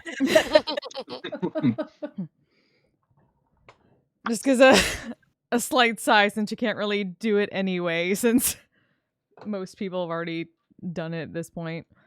But also what she was going to do doesn't work in this effect anyway, so she will give a memory of the rose garden in her estate, which was basically the one place as a kid, even though like her sibling was way younger than her, that the two of them would just have fun and stay away from everything going around. It was sort of their place to run around and not deal with prophecy or anything involved with that. Okay.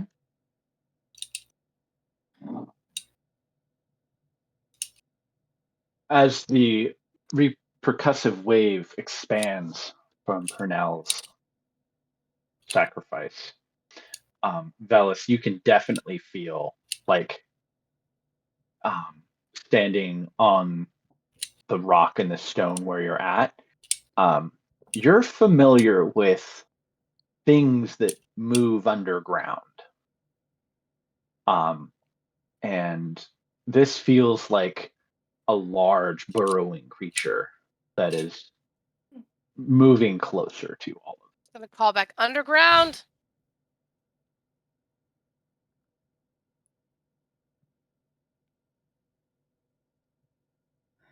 Right? Go get blades out and prepare for that. Yeah. Okay.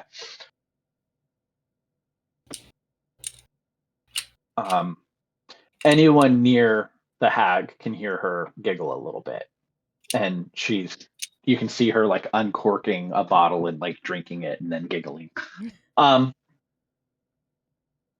one of us is enjoying this. Who's next? Actually, so if I wanted to give up like a skill or something, would that Pick. like? So it would be a weapon or a type of armor, a skill proficiency or a tool proficiency, or a spell. Okay. And you would basically be unable to use that.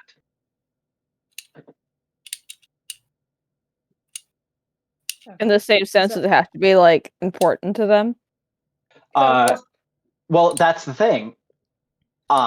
It doesn't have to be, but if you give up something that's more than fair, then that unbalances things towards the away from the ferryman towards you from a metaphysical standpoint. So if you, for example, gave up your knowledge of how to wield like say a glaive, that would be a significant impact on you. And versus like forgetting how to wield a different type of weapon. So it's up to you what you give up. Okay.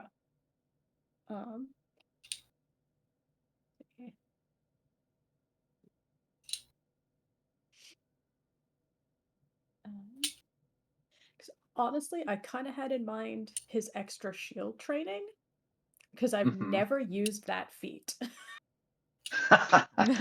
Okay, since taking it. sure. Immediately afterwards, fuck, I needed that. I know. If you want, that is Kind of in connection to like, extra training he got like right. as in what was it, the Bastion Mm-hmm. in Vasselheim. Sure.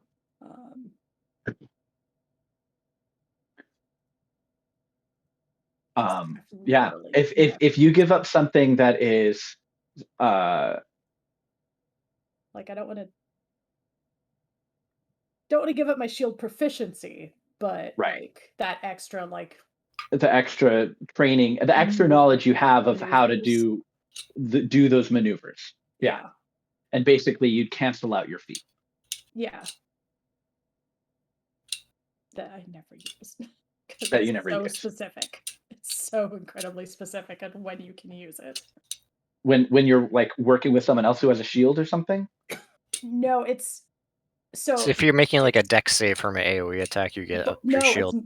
it's not an AoE attack. It's only on attacks that target me. It doesn't work on AoEs. Specifically attacks that target just you. Yes. Like I get any attack or like ranged? Yeah, it just says any. I can use my shield's AC bonus to any attack that I have to make a dex save for that targets only me. That could be spells then too. Yeah, but it would have to be a spell attack. Well, no, you said dex save, right? It would have to be a dex save that only affects you. Spell attack. Yeah, like Sacred Because Flame. that would be like the It would spell be like blight or Sacred something. Flame or something. Yeah. Yeah, that is incredibly specific. You're right. And like I do also get to like shove someone back 5 feet as a bonus action. Gotcha. But yeah, that is highly specific. But no, you can definitely give that up. So yeah, well, as well take the dagger that I think Velas gave. He's got a dagger from somewhere. Probably. Okay. And yeah. Yeah, Elias had Velas's last dagger from home at one point. The last like drow probably what this dagger is then. Yeah. Yeah. And yeah, we'll give up that memory of all that training. Someone he trained with in the Bastion that taught him those extra maneuvers. Okay. So we have Kia, Juniper, and no wait, did Juniper? I don't know where his best. And then around. Leah as well. Yeah.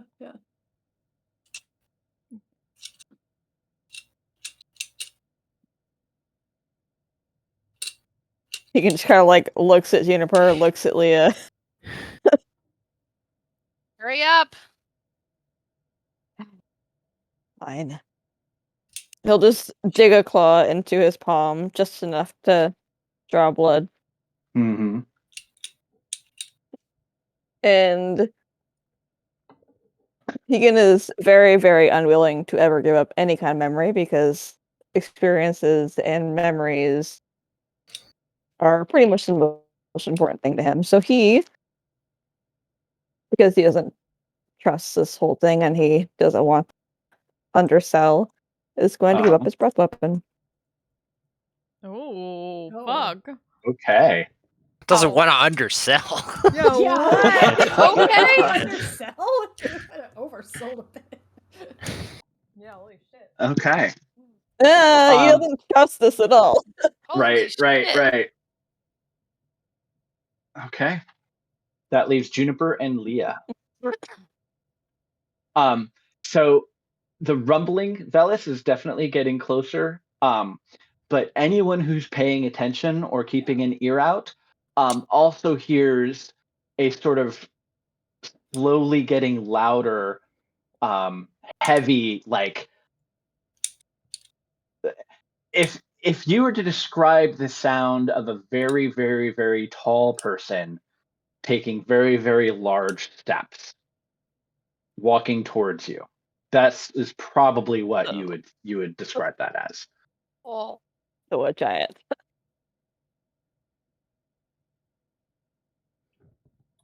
Okay. All right. So Leah steps up as well. I'm pretty. I mean, you're not all sharing like the same knife, right? Because that's just unsanitary. No. Yeah. Well, I mean, a number of you have bladed knife. weapons. Yeah. Okay, so that's everyone but Juniper. Juniper will walk up to Aiden, and Aiden can probably notice that the weapon that she has on her hip is a boomerang. Could I borrow something?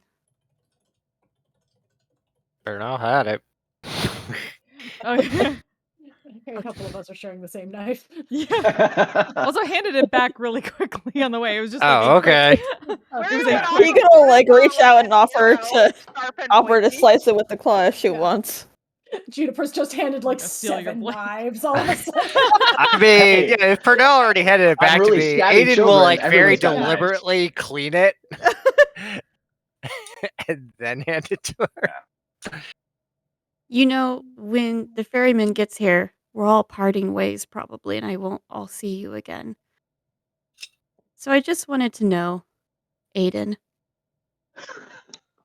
what's the one question you wish someone would ask you? That face. I just look for a minute and then just say, that one, I knew it. and turn away.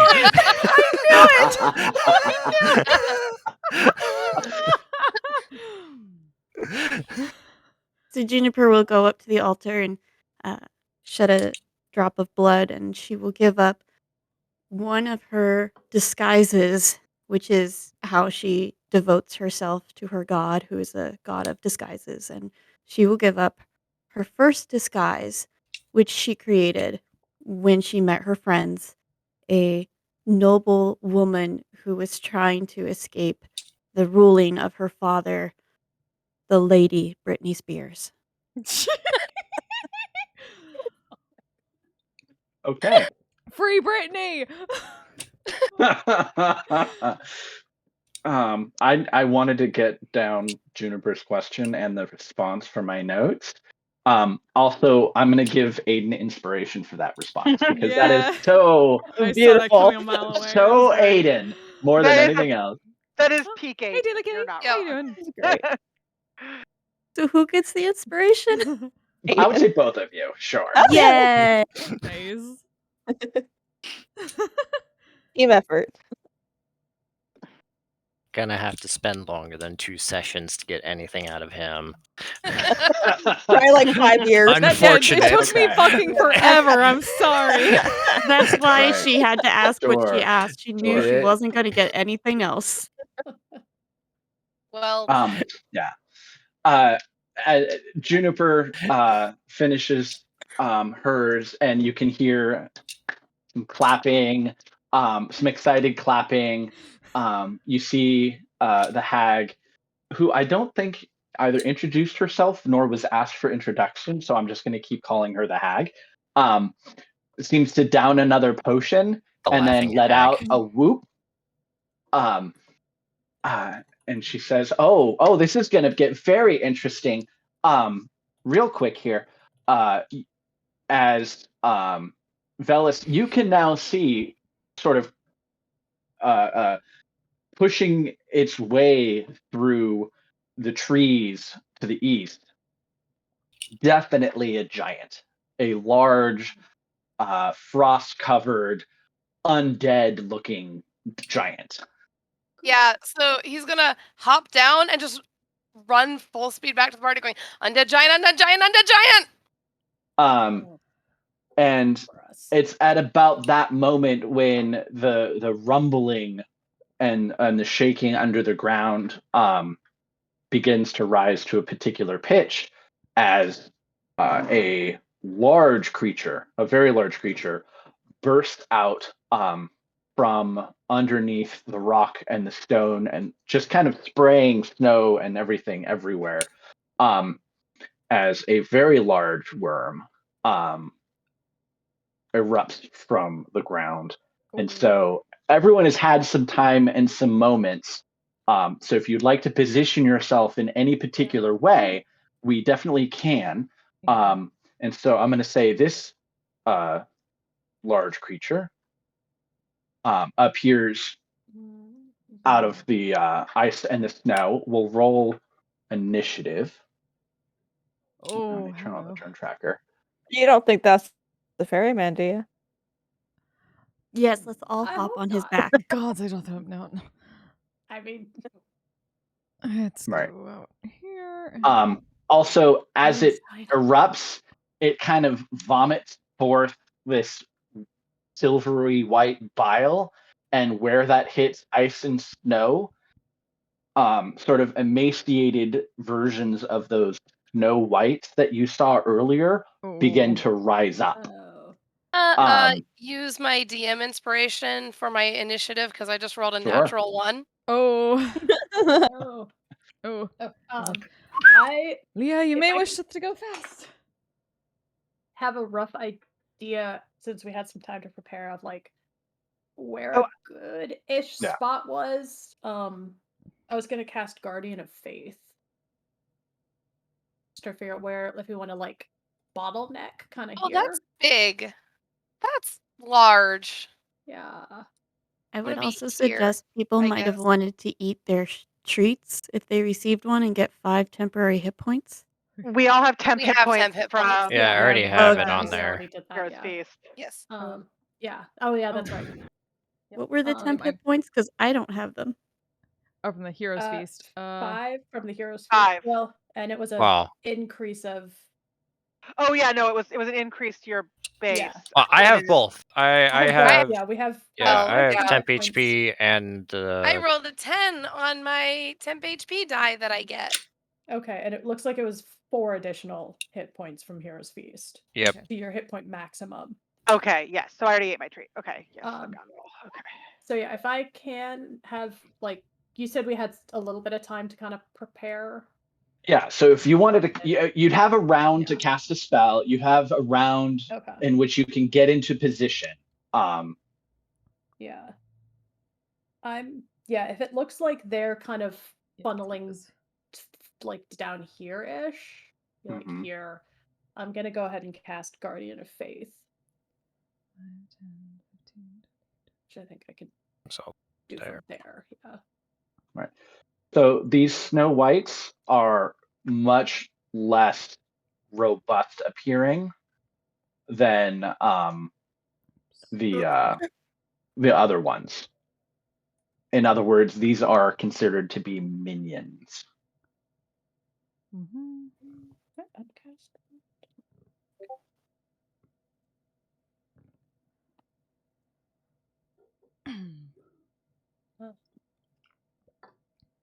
Yeah, because that's just a flat. So Good yeah, job, point of Ethan. exhaustion Well done.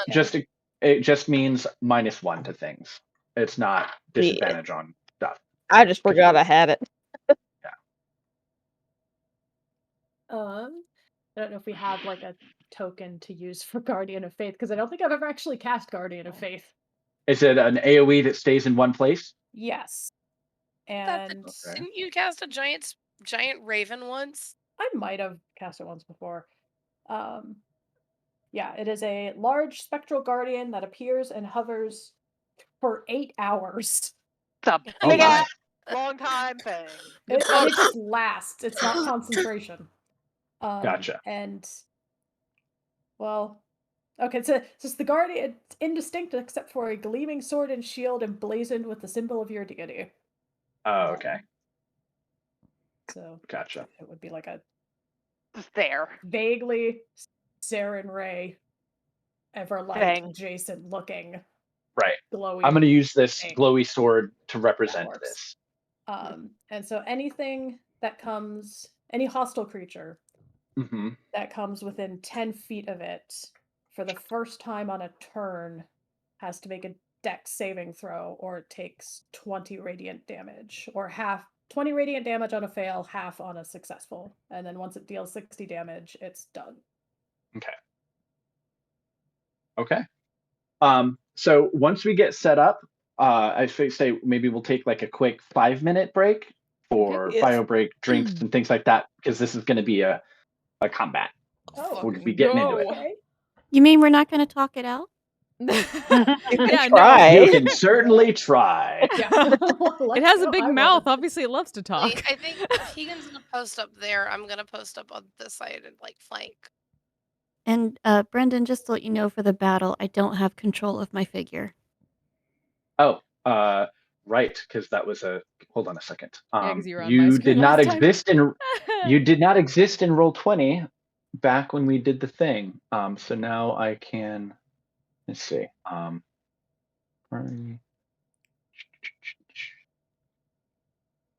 right. Much boy, many legs. Yes. I just rolled a natural 20 for initiative. Let's fucking There you go. go. Nice. You're fancy.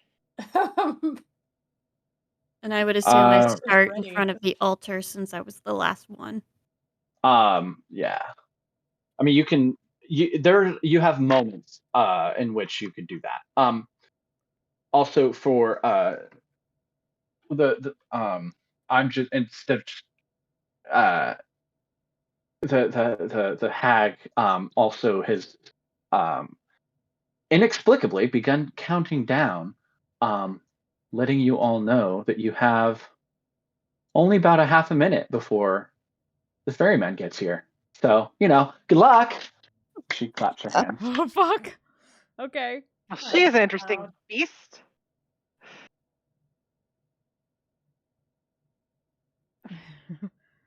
All right.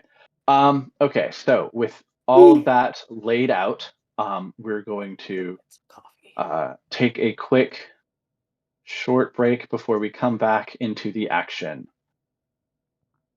Okay. Break time. I Chat. would We'll be right imagine back. Aiden's probably faster than Hegan. I have +3. Yeah, definitely faster than Hegan. Break time. All right. We shall deal with this the way we deal with everything else. Punch him in the asshole.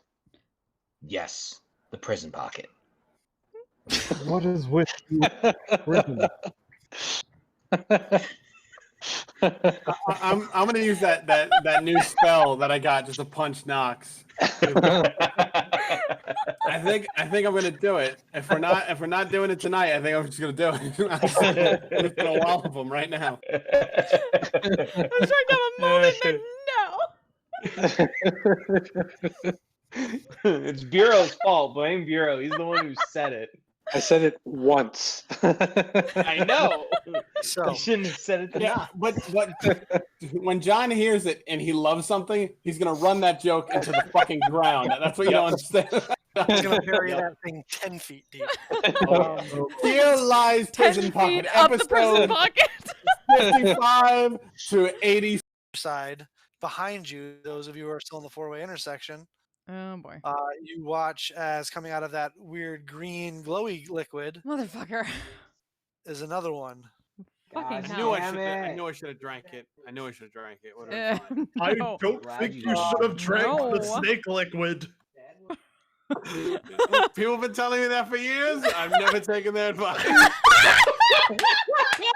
Oh my god. Big inspiration. What you gonna do?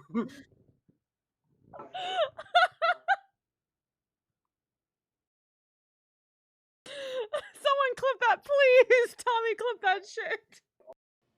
And I fist hard. And I fist strong. All right, I'm down. Let's do this.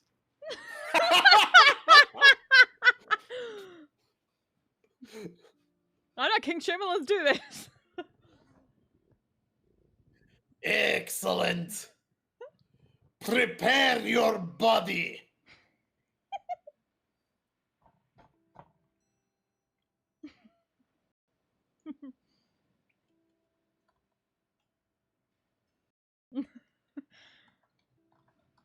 No. You should not eat dinner before this.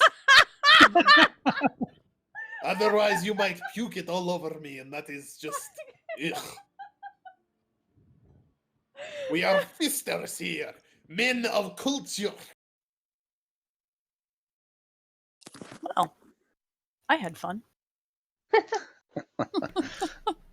don't know. It seems like a rather unsatisfying finish, don't you think? Really? I don't know. assume thou I'm hast pretty heard satisfied. such a thing many times.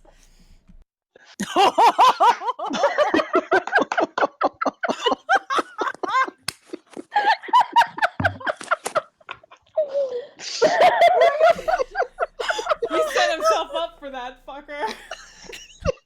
Elias just falls out of his chair. This one quickly reaches out to catch him. This is at least worth. If something's going on in this city involving, I'd like to know about it. Of course, I shall follow their lead. Yeah. But for now, I know thou wishest to have thy spell time. Spell time? She just like she doesn't really know. That's a phrase. She's like, that's... Is that what they're calling it now? He wants to go alone into the bedroom. Modern slang Put out some incense. What do you think? It's gonna take me like 10 minutes. Nah, I'll just void that. I'll cast locate object on gold coins. You get several thousand things on your locate object. Without too much trouble with that, you are able to find the horde of Zuthus, the corroded soul. We found them. Yay. Like, I shall not say this very often, but get the hole ready. Yeah, it's not gonna fit in the bag, brah. It's not You fitting just in the got bag. experience points. Yes! Let's go. Let's go. I hope you've got quite a few other a small army of capable fighters with you. Smash cut to small army fighting people on the ring in that bar. Ding, ding, ding, ding. Smash cut to Vanya and Orion fighting what looks to be about a dozen other dwarves in a caged ring.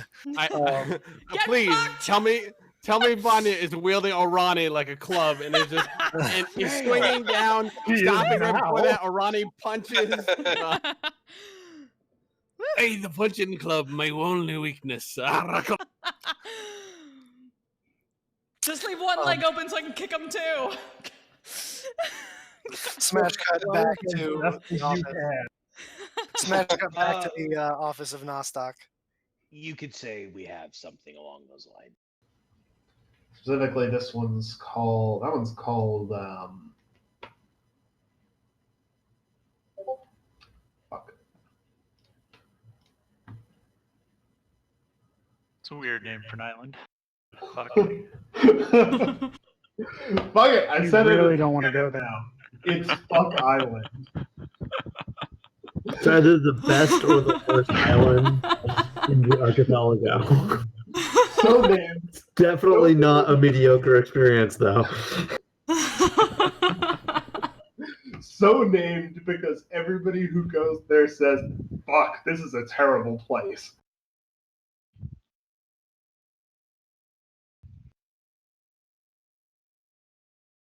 That's actually their slogan. Fuck, this is a terrible place. Yeah, it's what their tourism bureau tells people. Yeah, so as you're going by Fuck Island, you hear some crows saying, "Yeah, the people on Fuck Island are fighting each other again." I don't suppose the crows recognize any cult symbols? Nah, no cults there. Just 3 different groups of people with very strong ideas about what to do. Just a bunch of fuckers, really. Yeah, basically. So these fuckers want to raise taxes. Only some of the horrible things going on are cult things. The rest are just regular terrible people. Just double checking. That's fair. Because I kind of want to know who our neighbors are, but that'll be on that goes on to the to-do list. All right. Yeah. I will. Let me come up with some quick faction names for you while we're sailing. The factions that we can get to fight each other harder.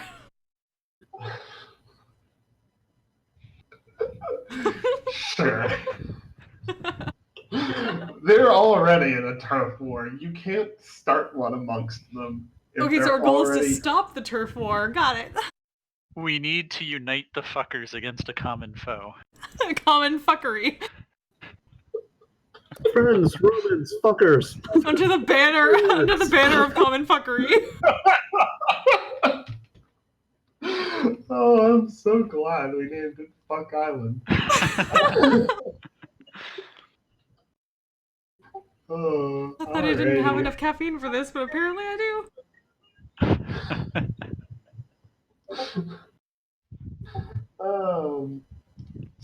I'm just gonna go ahead and start another Google Doc real quick for Fuck Island. 'Cause I think we're gonna see more of it in the future.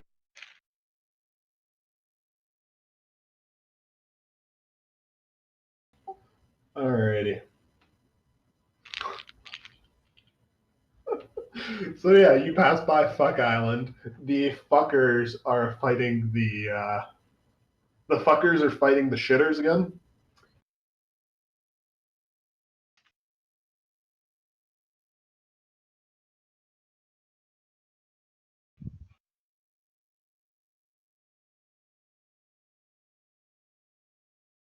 Fuck you all. I might be crying. I'm laughing so hard.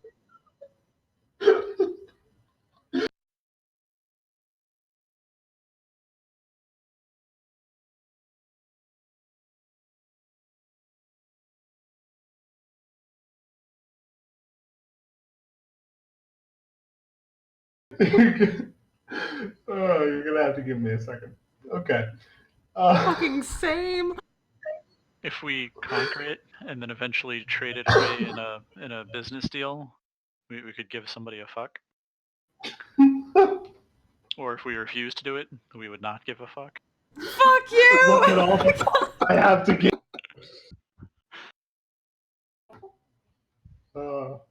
Yeah. Okay. If the shitters are involved, I don't want to take any shit.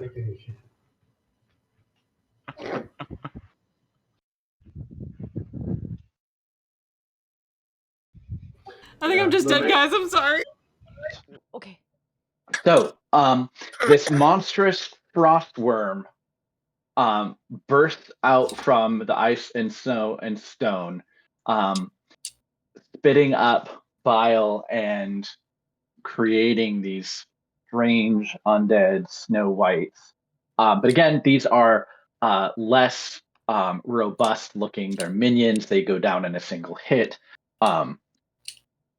But you can also see what looks to be an undead frost giant that is now basically making very large, fast strides in your direction, and they're going to get here in give or take 5 to 7 seconds, based on, at least Purnell and Velis and Elias's best guess. Gonna be a very long minute. Yeah. What is the ground velocity of an unladen undead frost giant? Oh. Somebody burden him, please. Ugh. Yes, I don't like it. What's the range? Hang on.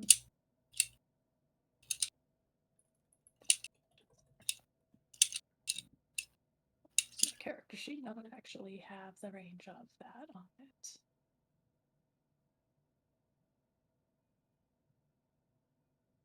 Okay. I just so put some in there. She just went. She's still being zoomy. First up is Still going don't to have be any zoomies. Elias. She has the poop zoomies. Oops. Hang on.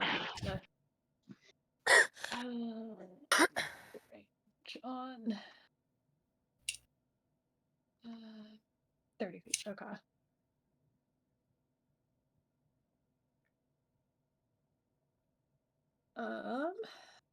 I'm not used to going first. Wow. Amazing.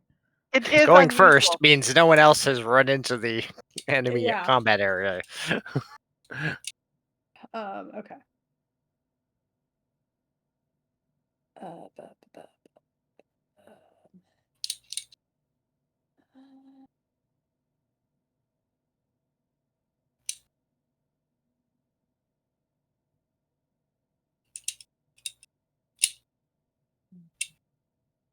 I don't think I can get.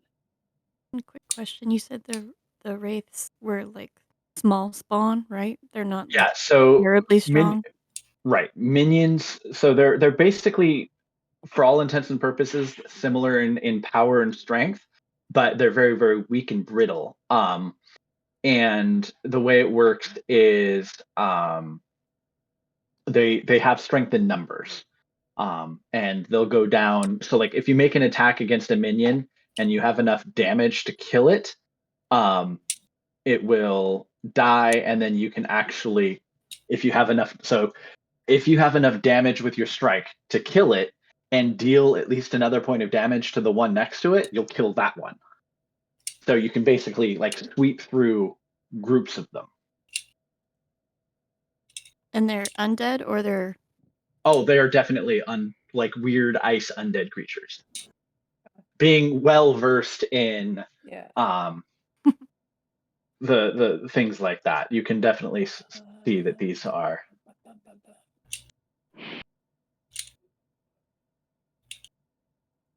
I'm gonna. What's that do?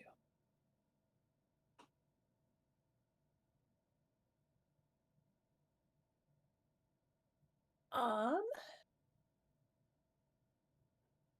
trying to remember, since the player, has not actually encountered the Snow Whites before. I was not here for that. I'm trying to figure out like what's. They're undead and they're ice. Undead and they're ice. They're undead and they're cold. And yeah. They're an ice / ghost type. Like, Let's go. Say yeah. Like Pokemon matchup. Yeah. Elias is super effective. Yep. Yeah, basically. Basically, yeah. All right, then. Yeah, I'll go ahead. I was trying to think if I needed to prep for any like saving throws that they might, since some undead have that. I think you all killed them so fast they didn't actually get a hit in. We killed them real quick. Okay. Whipped the floor you were with them. chasing me on Snickers / Elky / They're Keep. very fast. Like they move quickly. I armbarred I one. recall, but that's about all we know. Oh. Yeah. Elky took one out. All right. While invisible. Amazing. Like, it ran into my arm. It ran into my arm 10 times. Had it coming. It had it coming. Yeah. All right. I'll go ahead and do a Scorching Ray at the 3 in the front that are like Okay. right up on Purnell. Sure. I forget if that's a. Okay, no, that's just an extra ray. Okay. I'll just do it as a second level. Is that a saving throw or is that an attack? It is an I attack. think it's a spell attack. Yeah. Okay. Okay, I need to make 3 spell attacks actually. Okay. Their AC is fairly low. It's 13. Cool. Right? Well, that's a nat 1 on the first one. It's actually 14. Okay. But the next one is a 26 to hit. Yeah, it's obliterated. I have a +10 to my spell modifier casting. And the 22. Yeah. second- Okay. Two of them cool. are completely just incinerated by your Okay. scorching rays. Yeah. It's 2d6 fire damage. So Yeah, more than enough. okay, let's say I could roll super low, but All right. Anything else on your turn? I think that's it. So that was a second Okay. level.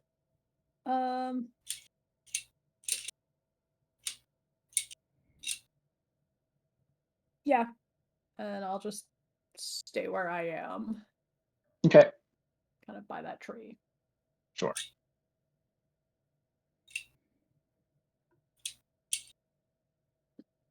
Okay.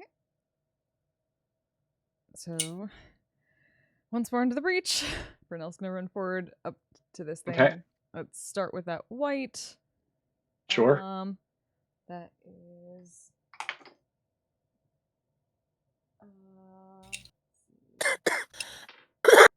Dirty 20, so. It's dead. Okay, bye. Okay, bye. Okay, bye. Bye. That's like you just like afterthought waving your Yeah. sword as Yeah. you're walking up to the worm. Yeah, basically.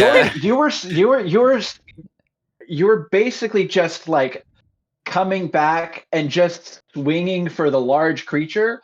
And just you were it got just caught up in catching the it in the middle. Yeah. Yeah. So the bonus action was to light up the blade, so that was first hit. Then second one is 22. Okay. That definitely hits. Its armor class is 18. Okay, so that is, let's see.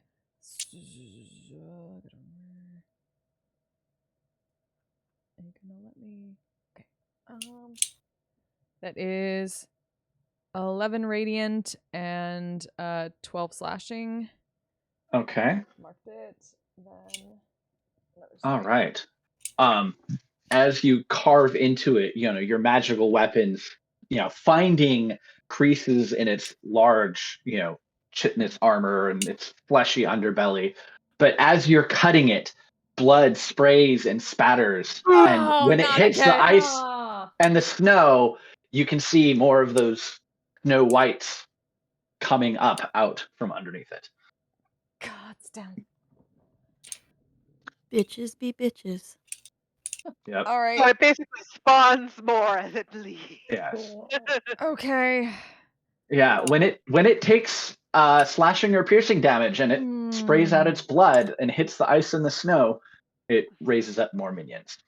All right. The radiant damage doesn't do it though, just the slashing damage. Well, seeing that, it's at least marked, so I'm going to put the last Sure. swipe on the one that just appeared next to me. Okay.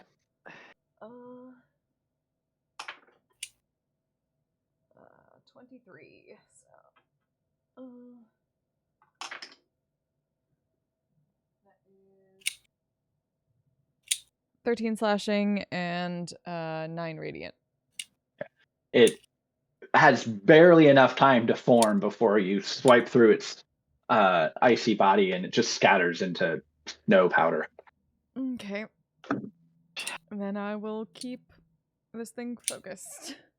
Okay. Bellis. All right, I'm gonna run up and start Uh-huh. swinging. Okay. And I get advantage since it hasn't had a turn. So It has not. About 27 to hit. That hits.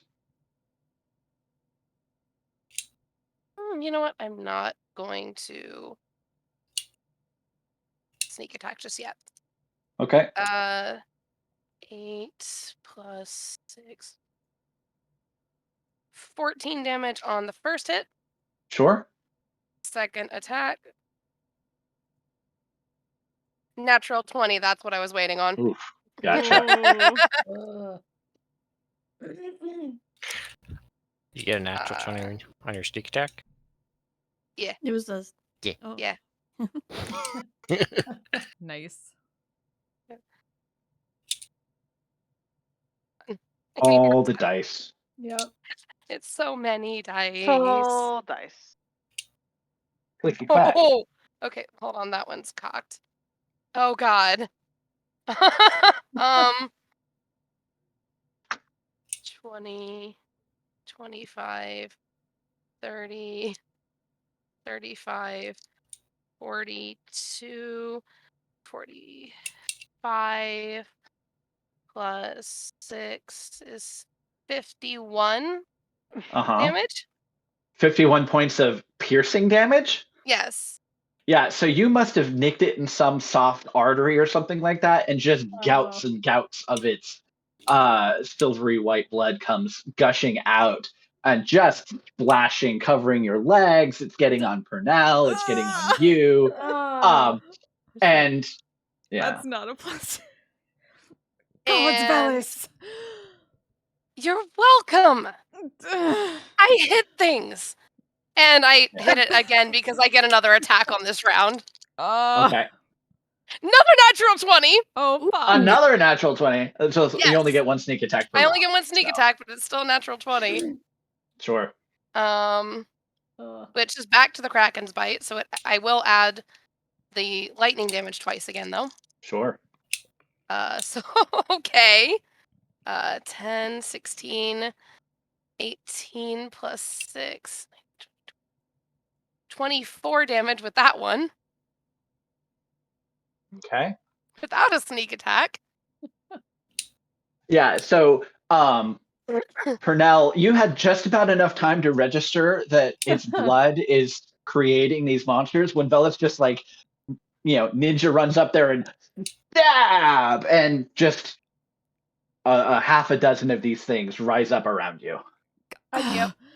Picturing just the like anime pause and then just fountain straight out of blood. No, all these things surrounded like da da da. What was it was my 20? You said 24? Yeah. Okay. Yeah. And then I'm gonna back up and let Hegan get up in there and deal with some shit. Sure. Because I got the extra 10 feet of movement on my first turn as well. So insert JoJo to be continued. But, okay. That's my turn. Okay. All right, Ruria, you are up next. Okay. So assuming that I don't need to move to get a good line of sight in this giant ass thing. Yeah, it is massive, it is huge, and you can see it towering above the trees. Yeah, I'm just gonna shoot let's go 3rd level guiding bolt at its gigantic ass. Okay. That is a 27 to hit. That will totally hit. Well, my D6s are trying to run away. Why is that not working? 2, 3, 6. Okay. For 6, 12, 22, 26, 27 for 27 damage. Okay. Radiant. And Sure. the next attack has advantage on it. Okay. And then I'm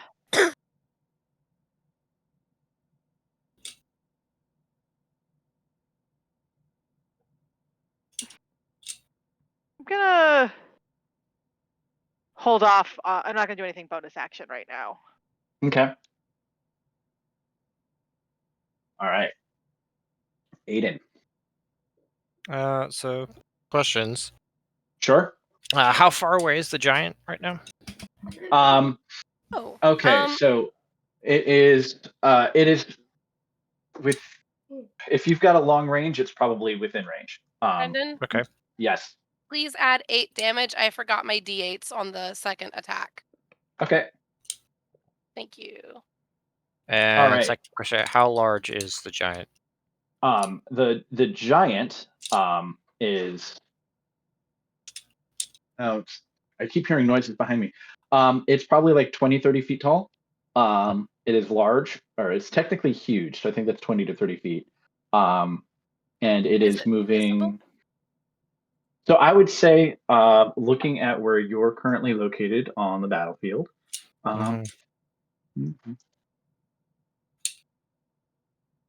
it is probably 115 feet away from you. Okay. That it is. At its current rate of speed.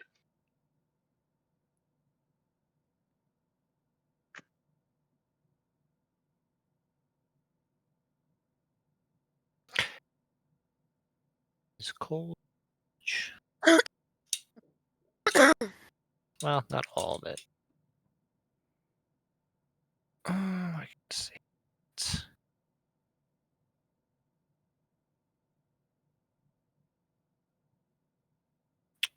To get up.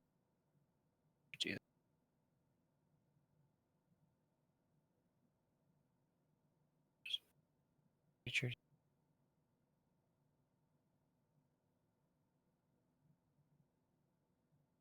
All right. Well, we're gonna at least move up here. Okay.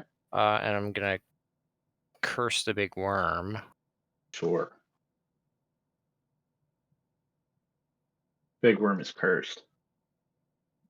Foul language.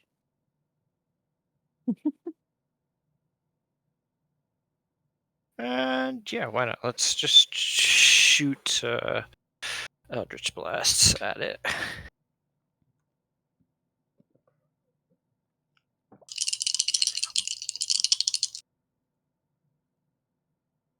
Well, I think at least one of those misses. 18 AC. Yeah, so there's a 16, an 18, and a 21. To hit. Okay. I can get my dice out. Well, let's just use this one. We're going with just the force damage. Sure. So that's 15, 13, so 28 total damage to it. Okay.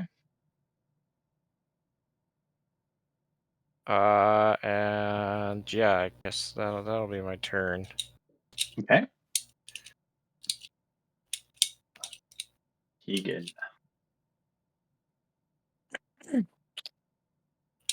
Well. If it isn't the consequences of my actions. Yeah. I mean, pretty This is much the consequences exactly of that. Bellis's It's like, oh, shit. actions. Of all of our actions at this point. Yeah. Move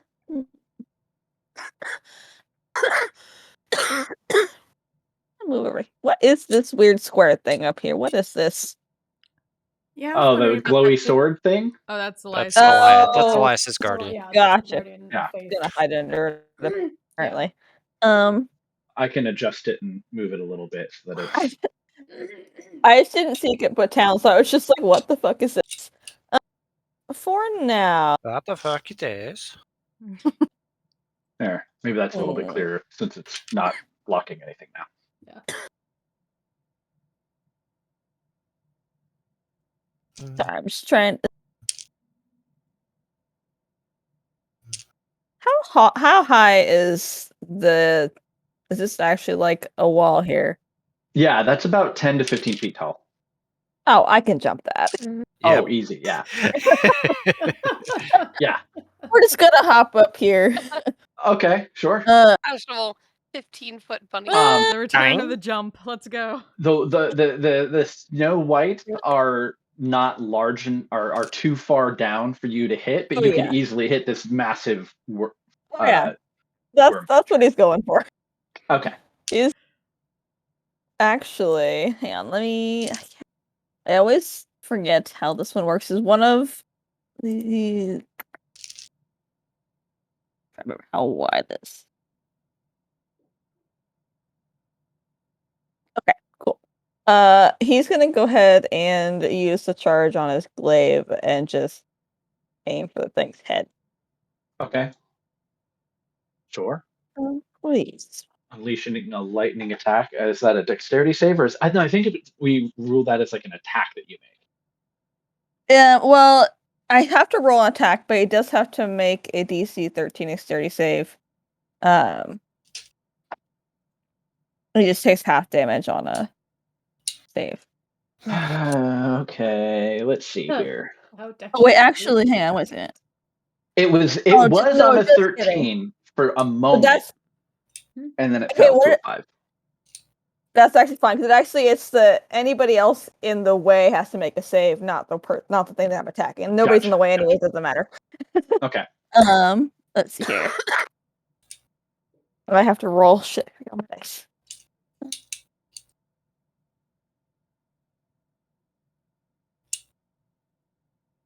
I have a D10 in my hand because I'm dumb. Okay. There we go. Okay. That's 15. That's going to be just 2 on the glaive itself, but then 13 on the lightning. Okay. And he'll take his extra attack and just take another swing just with the glaive. Sure.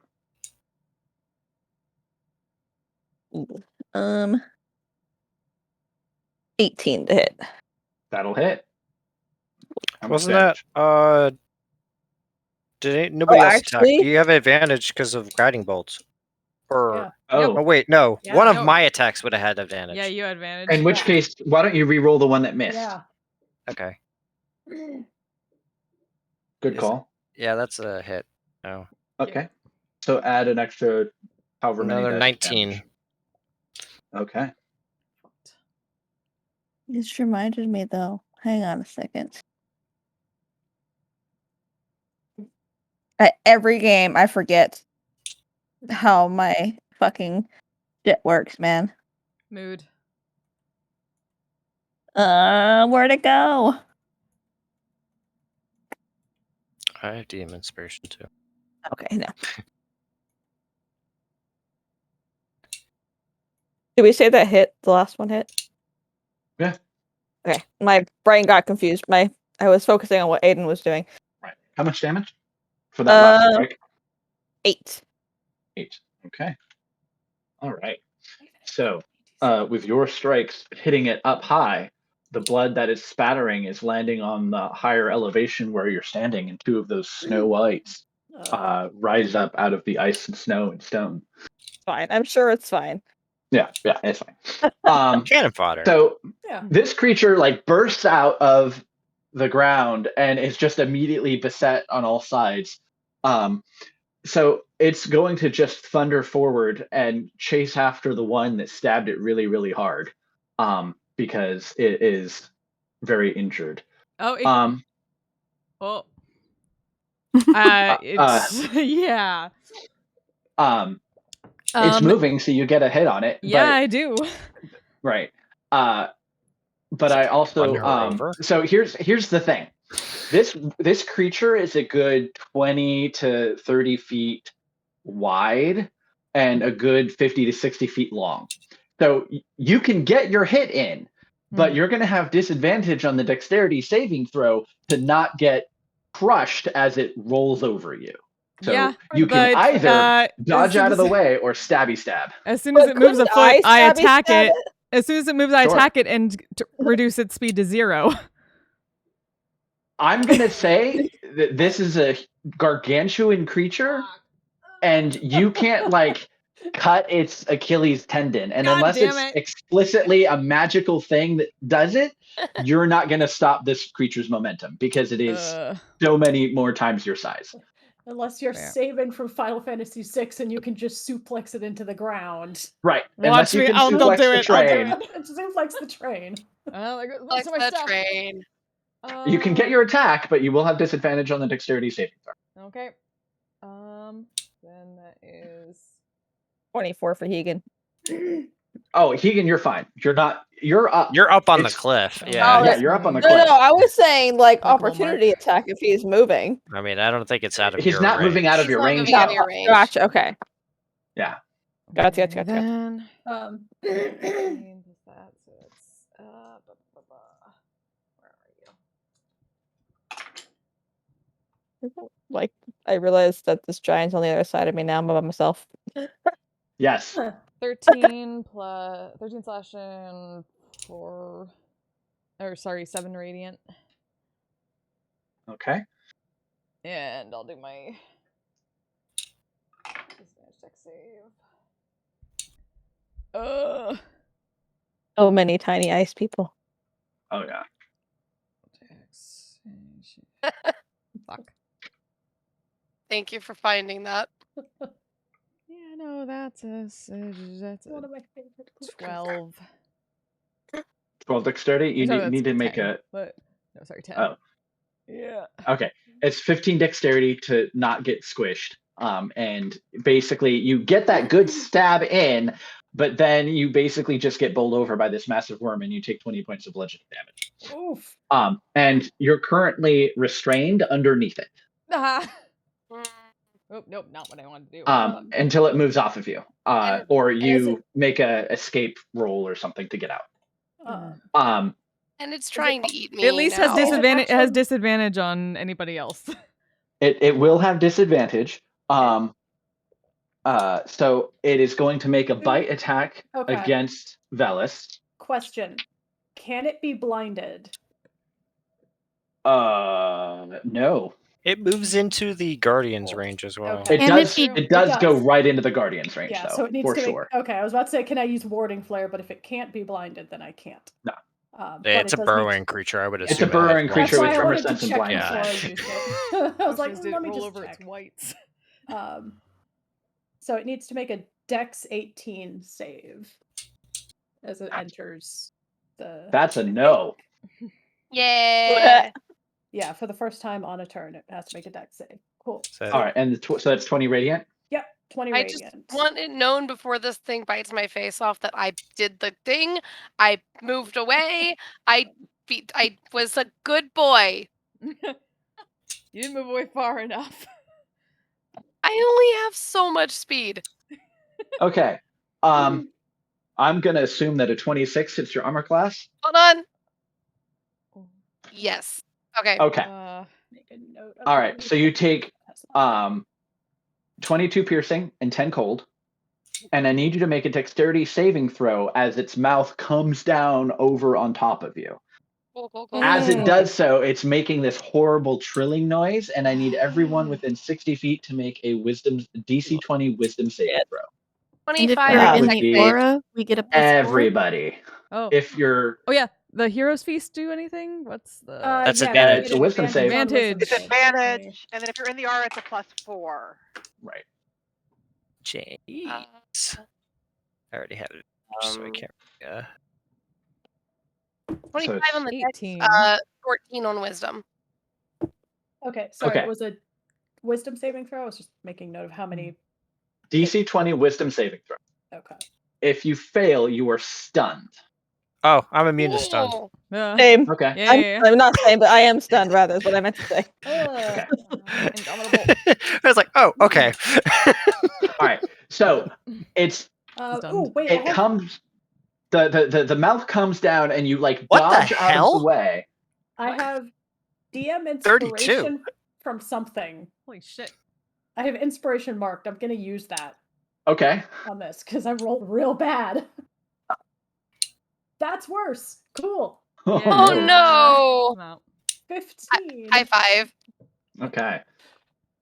Aiden, did you fail? Yes, He's but I'm immune to immune being to stunned. stun. Okay, because I was like going to remind you that we both still have inspiration. Yeah, you can. Well, You feel we it already reverberate had throughout, advantage from Hero's Feast anyway. Mm-hmm. Oh, that's right. Can I not have used All right. my inspiration? Or can I? If you used it, you Heroes used Feast it. Inspiration stack with DM inspiration. If you already had if you already had advantage, then you couldn't have actually used your Okay. inspiration to get advantage because you already had it. Because I wasn't. Still didn't have it. roll with Still have advantage. your So, inspiration. okay, I still have. Yeah. Okay, I forgot Right. about You the don't. You Heroes Feast. didn't need to spend the inspiration. Okay. Is the point? Cool. Okay. We'll leave that. All right, Juniper. You can So see what- that its loud trill has stunned Hegan and Elias and Velis. And apparently Purnell is somewhere pinned underneath. And yeah, you saw Purnell just get bowled over. Oh god, not good. Okay. I'm going to cast a spell. Can Okay. I get a charisma saving throw and let me know if it beats an 18? I am casting banishment on the Yep, worm. there it is. Hey. Let's go. I love knowledge clerics. Okay. A So charisma saving throw needs to beat an 18. does a -1 count? I'm gonna say that's a failure. Okay, that is a failure. Is this the plane? Is this the realm it belongs to? Yes. Okay, well then it's just going to be gone for a minute, and we Okay. only That's need all we 30 need, that's all we seconds need. before the ferryman comes. Yeah. Hey, that Okay. Threat 1 neutralized. Purnell, you're no longer being crushed by the giant worm as it disappears. But I am still stunned. Out from underneath you. But you're still stunned. Oh, you're stunned. Okay. Yep. Oh, you're stunned. All right. Juniper, do you have anything else? Since I need to concentrate on this spell, I'm just gonna chill where I am. Okay. All right. So Leah is probably gearing up for some big thing until it completely disappeared. So instead, she sees Purnell completely surrounded by a bunch of Snow Whites. Not 7. There are 7 Snow Whites on. No, there are 8 Snow Whites on the battlefield. So let's see. This messed up entirely. Jeez, Brendan, you gotta get on the ball. This is no longer lore accurate. Yeah. Okay. So she can't get there with her movement, but I would imagine she could probably move up, and I think she's got like Moonbeam or something. That's an I would AoE, assume right? so, yeah. Oh yeah. Yeah, that seems like a typical Leah move. Hold on. Can I access Best move. character sheet? We should be able to access Best's Yeah. character sheet. It's in roll 20. I mean, D&D Beyond, not roll 20. Because I think that's Leah was a druid, right? No, No, she she was was a a paladin. paladin. Paladin. that's why I wanted to, but I think She used to play a druid. Other Yeah. character. she does have Moonbeam, yes. I was like, I think I forget if that Moonbeam. Let's go Moonbeam. Okay. I'm assuming she's still moving And up, though. yeah, she's got enough range, but she may move up just to get people in her aura because that's also typically what she does. Mm-hmm. So she's going to do that, and it is a 5-foot radius. Okay, that's important. Mm-hmm. 5-foot Yeah, radius. Drop it like back here and Yeah. Yeah. right, yeah, because that is a Oath of the Ancients thing. Yep. All right, Zort. Okay, and as soon as they start their turn, they need to make a saving throw. Oh, look, it's their turn. Hey. Whoa. How convenient. Right. DC 17. And that's negative on all of them. And they're destroyed. Okay, bye. Okay. Yeah, just Okay, obliterated. bye. Which is actually really, really good because minions get more powerful the more of them there are surrounding a Whoa. particular person. Yeah. So 6 of them real on bad. you would have been real bad.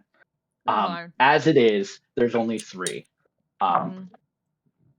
Okay.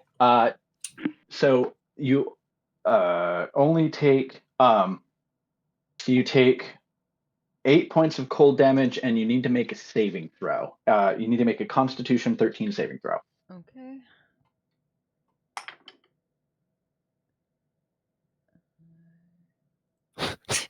well, I'm fine.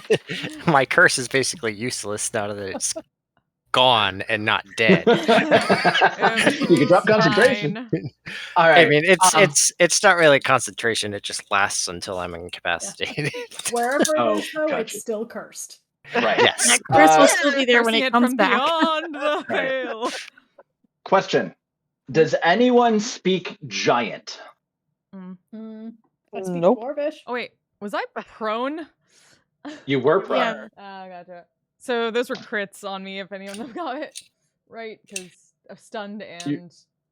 Oh. Yeah. So that would have been double the cold damage then. Okay, so the giant runs into view, bellowing something. It's kind of looking around, confused for the Oh, it was its pet, wasn't it? Oh, I was like, maybe it was a snack. Maybe it wanted to eat the worm. And it's bellowing something in giant. It herder. seems very it seems very distraught. It has no idea how it happened or what happened, but it does see this one lone creature on the ground. And so it's gonna go ahead and move up and just basically go for it. I'm gonna use my reaction for warding flare if he's attacking. Yeah. Ral.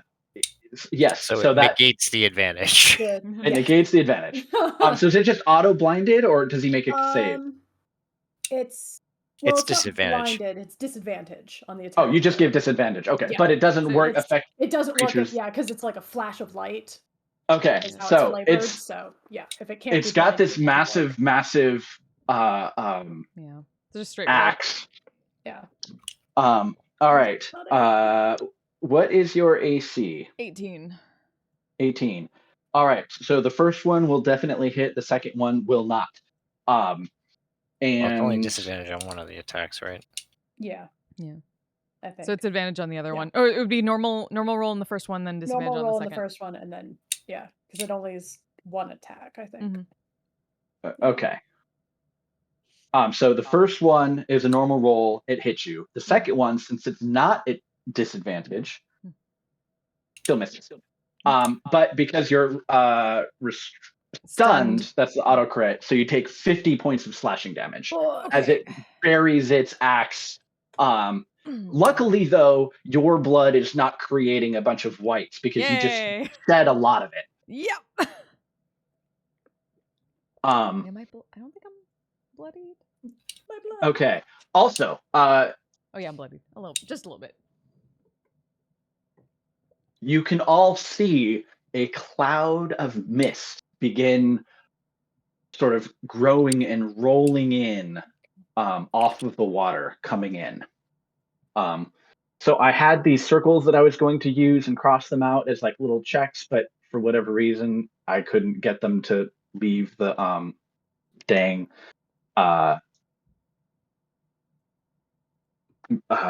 DM layer. So I'm just going to mark.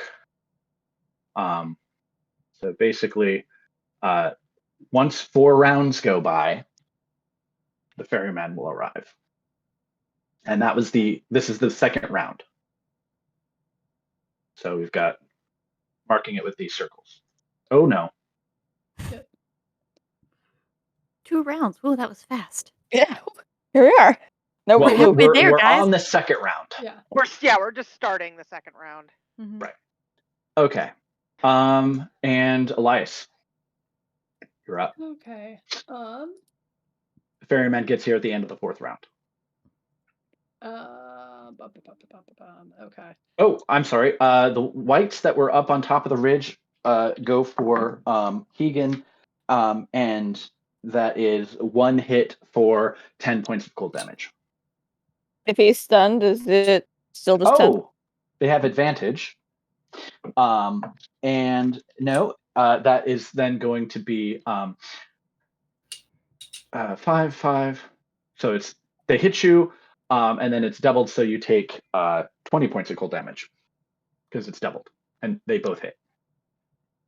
Thank you for reminding me of that. Yeah, they're just like go into town. Elias, now it's your turn. Okay.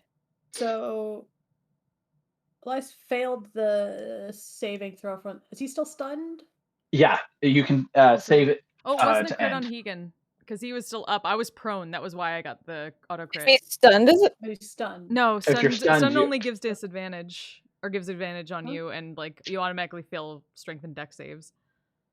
Gotcha. It was the fact that I was prone that gave me auto crit. Do you get prone? Yeah, because I got rolled over.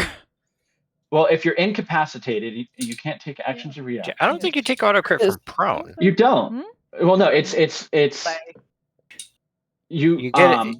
Melee attacks have advantage when you're prone. Melee attacks have an Right. advantage, Yeah. but you don't get. That was bone. There is no so- auto crit when you're stunned. So when you're incapacitated, it doesn't actually mean that things crit you. If you're well, no, because if you're dying, everything is an Right, but that's it costs two deaths. That's, But that's completely different. incapacitated and unconscious. Yeah. Well, the thing is, the stun condition says that you're incapacitated. That's true. Yeah, That's true. it does. But when I'm looking at the incapacitated It note, just says you can't take you action. can't take actions or reactions. Yeah. right, it doesn't say anything about getting extra Okay. whatever. Why are you In trying which to die case- faster, Aaron? So It was actually me. And critical hit. So unconscious specifically says it's a critical hit, in Gotcha. addition to being incapacitated. So if you're Okay, that's the important thing. That's where it's coming from, not the incapacitated. It's the unconscious. It's just when you're unconscious, you're also Okay. incapacitated, which means I think it Pernell, was you get also- 25 hit points back, that and might have Vegan, been you get like 10. that might have been like also a homebrew for. it might have been a house rule. I think it's a house rule Yeah. for another game of mine that I'm used I mean, to. I usually have so much going on in my head that if you're all like, "This is the rule," I'm like, "Okay, that's the rule." I'm used So, to that. yeah, I'm used to getting my ass kicked. So. right. Okay, Elias, you can save from your, or you can attempt to save from the stun. Yeah, I'm gonna do that. Okay, you have +4 because you are in Leah's aura. Should I also roll for stun too? Yeah, at the end of Save? your turn, but Right. you didn't. You got stunned Not after. yeah, so- gotcha. Yeah. That's a 29. yeah. You shake it off. Okay. So do I still have my Turn? No, turn? unfortunately. Okay, couldn't remember if that was one of those. Okay, Pernell, you're stunned. You can save to end it. Yes, please. So it's wisdom. Actually, Wisdom, quick. but it's And I action surge. no, because the only thing you can do on that turn is to save, Okay. because you save at the end of your turn, and so it's the end of your turn, and you can save. Okay. 19. Yay. Thank you, Heroes Feast. Sure. It's DC 20 save. Fuck. Oh, I thought it was 18. Shit. Never mind. No. 18 armor. So, maybe. All right, use my Velis. Indomitable just Yep, in case. And you can use your Indomitable. Nope. Wisdom save Sorry. with advantage. Wisdom save with advantage. And you are in the Nope. aura. It And doesn't. you get a +4. I rolled a 2 and a 5. Oh, so it That actually doesn't do it. My save actually would have been a 33. Damn. Clerics, man. Clerics. All right. Yeah, that I got Where a you at? 12. Pernell roll with advantage because I. Yes, I Heroes did. Feast? Yeah. Okay. That was And my 19. Indomitable. Yeah. And Indomitable. Indomitable Okay. didn't do it. Oh, I forgot to roll a concentration check on Zephyr Strike though, because I got bit real. Okay. Which Well, is you were stunned, so I think that ends. Yeah, you lose concentration. concentration. Oh, you do. Okay. Yeah. Good Never call.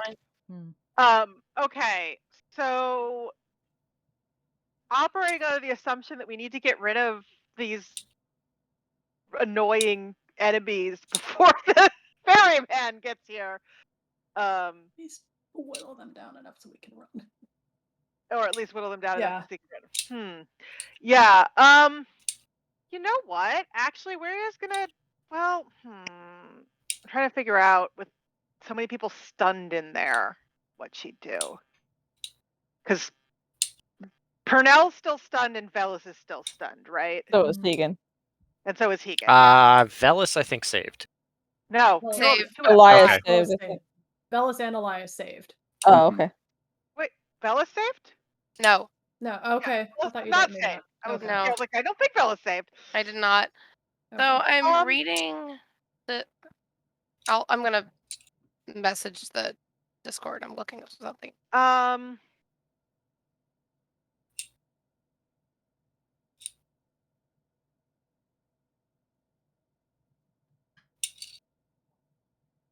I am going to try to cast Calm Emotions on this giant.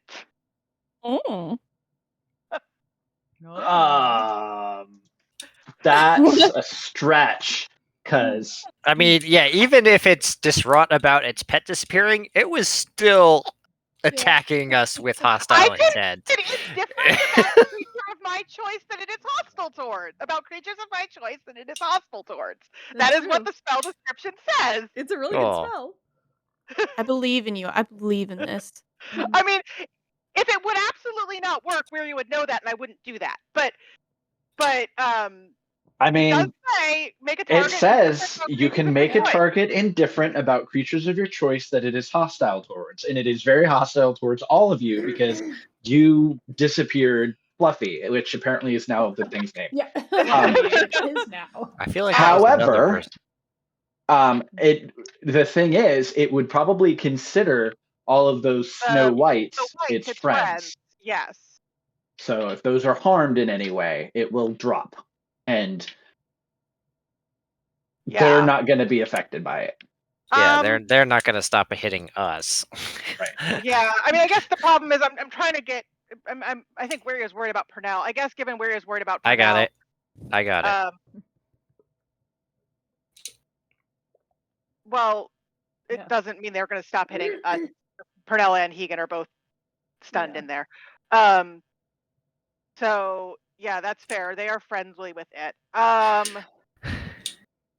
You know what? I'll save that for maybe when there aren't so many Snow Whites on the field.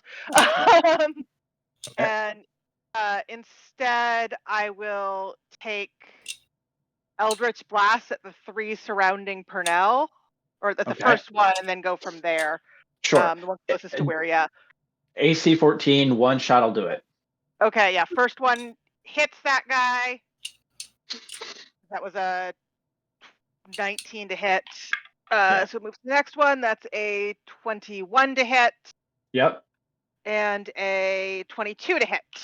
Yeah. As each of those blasts hit the forms, they shatter and break, and it sounds like ice, like that really shrill, sharp sound of ice grinding against itself.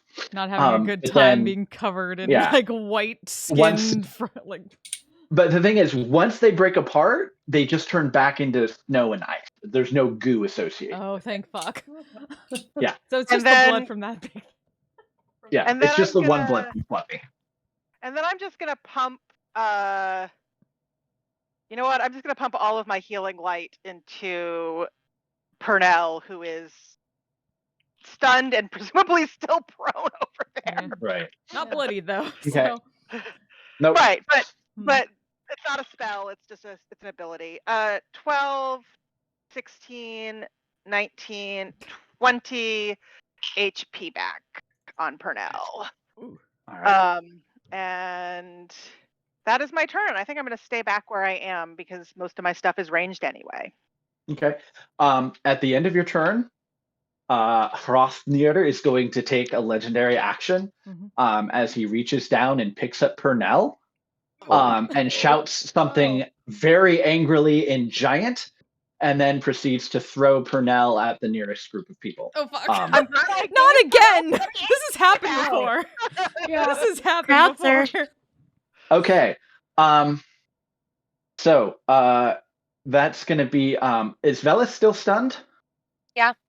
Then he has advantage, which is good. Okay. So Velis, you take 28 points of bludgeoning damage as Purnell is hurled bodily into you. Of Purnell? Yes. Also, Purnell, you take 28 points of bludgeoning damage. And you're both going to be prone. I'm glad to get Purnell's 20 points HP back. So now right. Velis uses it. And although none of you can speak Giant, you're pretty sure it's yelling about "Where is Fluffy?" Yeah, I've got high insight. I can tell. Yeah. I'm picking up the vibe. Right. Okay. I'm knocked down Aiden. nearly to half thanks to Purnell damage. Uh-huh. Mood. I'm just getting my dice ready. They still Oh have boy, enough here we go. I probably could get more dice out. So I'm gonna run forward. I'm gonna cast Staggering Smite as my bonus action, and then take a swing at it. Okay. AC is 15. Okay. Yeah, that's a 13 plus a bunch. Let's go. Plus more than 2. Yep, 25 total. Okay. So this is gonna be that. Okay, so that is 15 slashing plus 5 necrotic plus 19 psychic, and it has to make a wisdom save, I think. Yes, wisdom save. Okay. It's going to use one of its legendary resistances to make that. Okay. And then I will take a second Was that attack. knocks it prone or something? No. It's a okay. prolonged effect if it fails. Yeah. Oh, gotcha. It doesn't want to be affected by you anyways. Cool. I will take another attack on it. Sure. Hey, Tommy, how you doing? Which is 16 plus a bunch. Clearly will hit. Let me just cast that spell.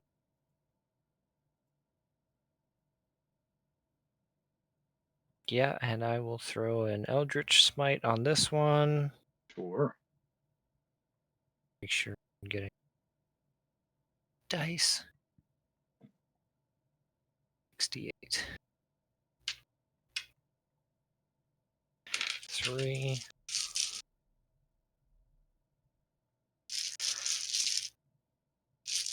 Are the D8s. 1.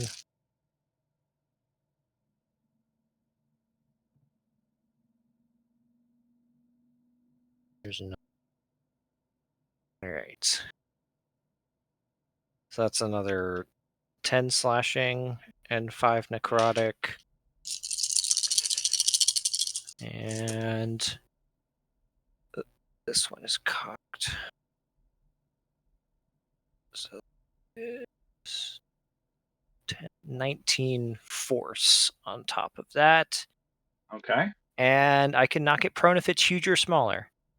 It is Go! Okay, it's prone. huge. Okay. Fuck yes. Like Damn. Karma's a bitch. Out you go. Yeah, so it's not even really paying attention to you until the forces of your blows drive it to its knees. And it's just kind of looking confused and upset. At the end of your turn, as it's like falling to the ground, it lets out this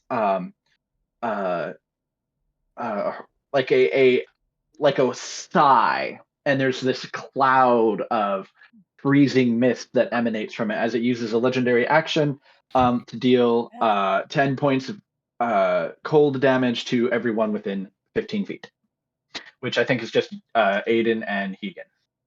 Cool. Yep. Cool.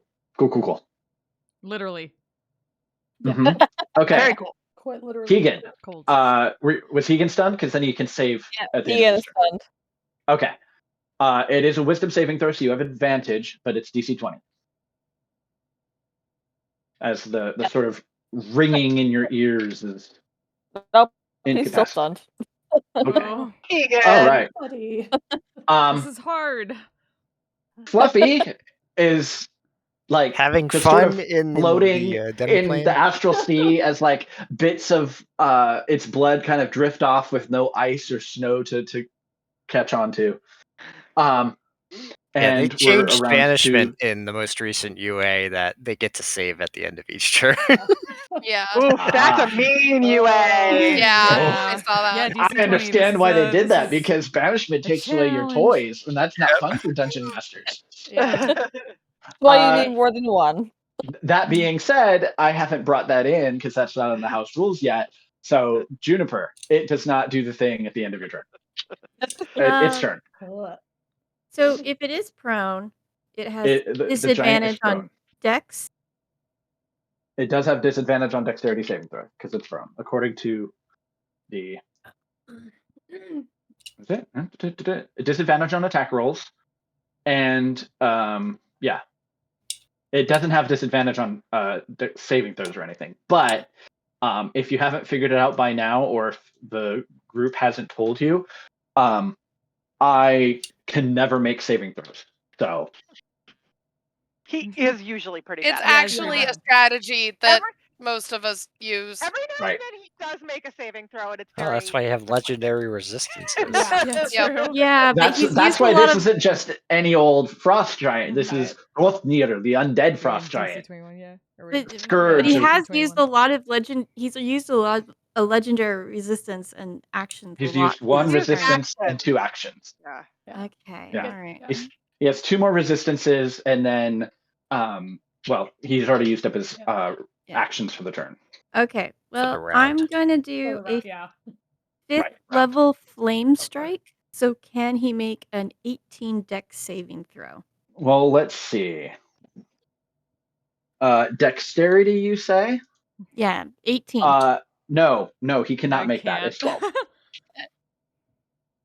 All right. Get it. But this is Flame both Strike is radiant and big, flame. so he's going. A dex save, I think.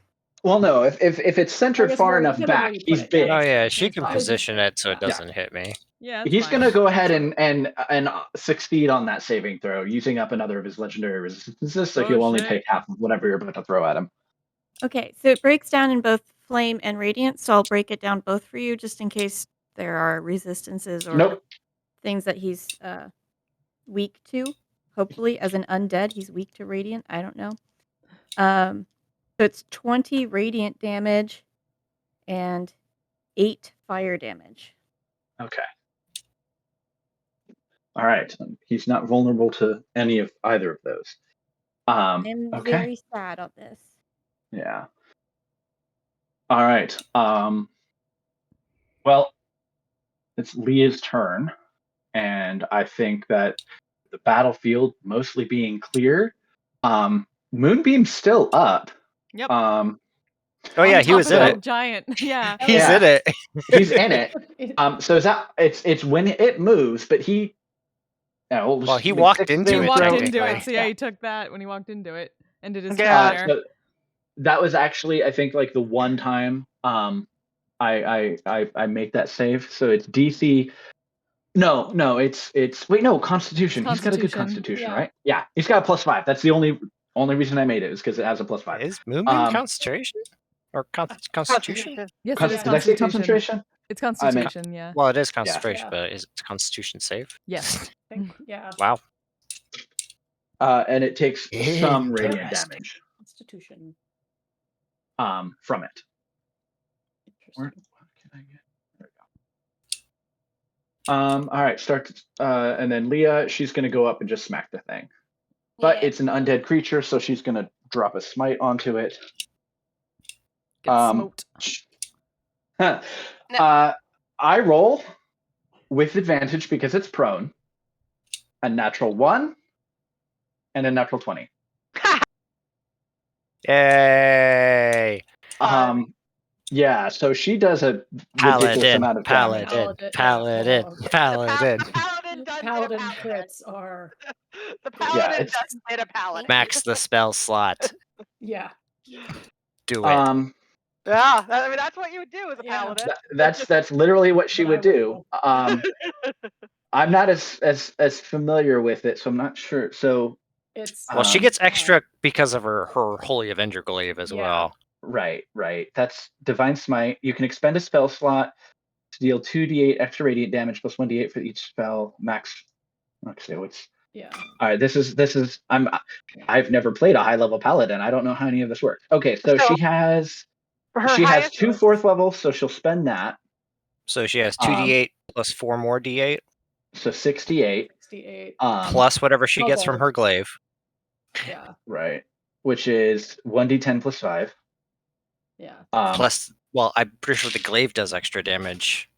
It's against fiends or aberrations. Oh right, yeah, she's not the undead paladin.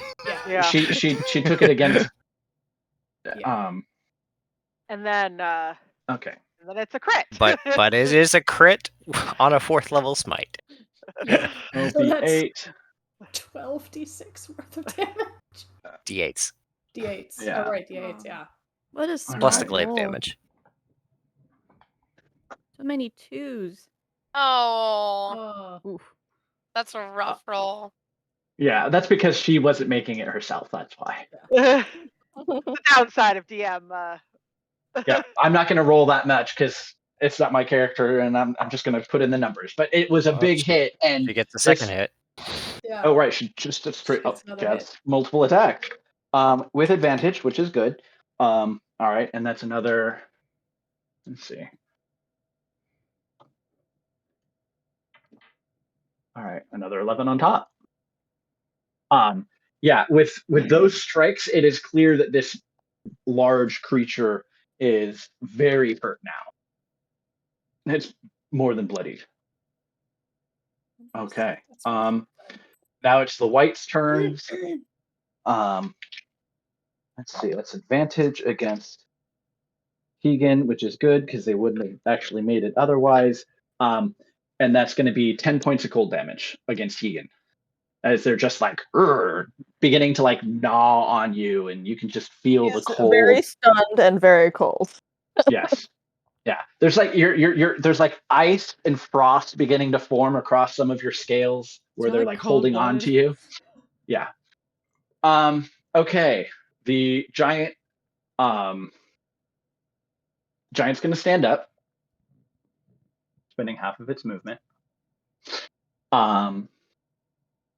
And it is going to stride over on top of all of you so that it gets a bunch of you within And its range. If it's entering the Oh, yeah, range Guardian. of It is. Guardian, it needs to make a deck save.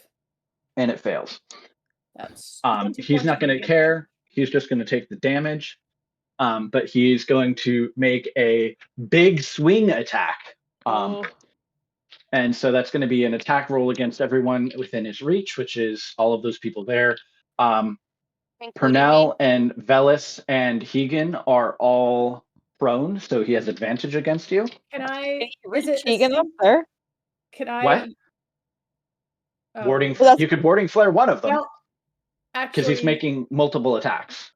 Okay, yeah, I was about to say, has it come? But yeah, if I have my reaction back, which I think it's been. It hasn't been your turn yet. No. Yeah, no. You're But right you after. haven't used the warding Well, flare.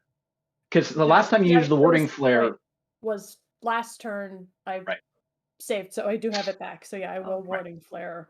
who will you warding flare? Velis. Oh God, please. Yeah, I was like, either Velis or Purnell. Give Velis. Velis. I'm not is bloodied looking yet. worse. Yeah, I'll fucking take hell. him out. Yeah. Okay. I'll warding flare the one on Velis. Okay. So he's going to hit everyone but Velis, but he's going to hit Purnell with a natural 20. Okay. Oh no. Okay, let's go. Okay. So you're Oh, my going turn's to next. yeah. Purnell takes 50 points of slashing damage. Ooh. And everyone but Velis, everyone else takes 25 points of slashing damage as he basically just swings his axe in a wild circle, doing a barbarian style whirlwind attack. Thank you for that disadvantage, because that would have hurt. Yeah. Yes. I mean, yeah, that. If that crit had hit Velis, Velis would be. Yeah, if that crit had hit Velis, that would. Yeah, that would have been bad. Yeah. Great that it hit Purnell, but. And now it's Elias's turn. I'm the tank here. Even stunned, I'm the tank. It's true. Yeah. Keegan's just standing there, just taking hits. It's fine. He's just getting chewed on. It's fine. He's just got a white like chewing on his ankle. Keegan, what is your HP? Because you aren't updating it in Roll20. Oh, yeah, 90. Okay. He's not bloodied yet. Yeah. That's like Velis's normal amount, isn't it? Yeah. My normal is 98. Oh, Thank you. We're also now on round 3. The mist has greatly thickened, and those of you with a view of the water can see a silhouette of what looks to be maybe a boat moving through the water It's fine. I know how we get out with a of here. figure on top of it. Okay. That is over We there. have an ace for this situation, as far as I know. 30-foot spear. Okay. 30-foot radius sphere. Okay.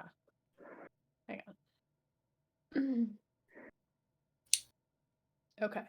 All right. So I'm gonna just kind of in like the middle here, so I can get like Hegan and Pernell and Velis. I'm gonna cast Mass Cure Wounds. Okay. What's the radius? That's a 30-foot sphere. Oh, okay. Yeah, you could actually probably get everybody I guess, there yeah, anyone in that area who needs healing. because it's a 15-foot radius. So if you centered it Yeah. basically on the giant, it'd And be it's up everybody. to Yeah, I mean, Leah took damage. So Yeah. if Leah and Aiden also Took some damage, yeah. took some damage, then they also can take find my jeez. Nope. 3d8, right? Yes. Okay. Okay.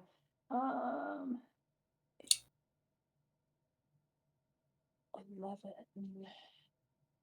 So everyone gets 16 hit points back. Cute. And that giant is causing problems. A few. Huh? Just a few problems. Just a few. So how bad does the what's his face? The undead the giant look? Beardy McBeardson.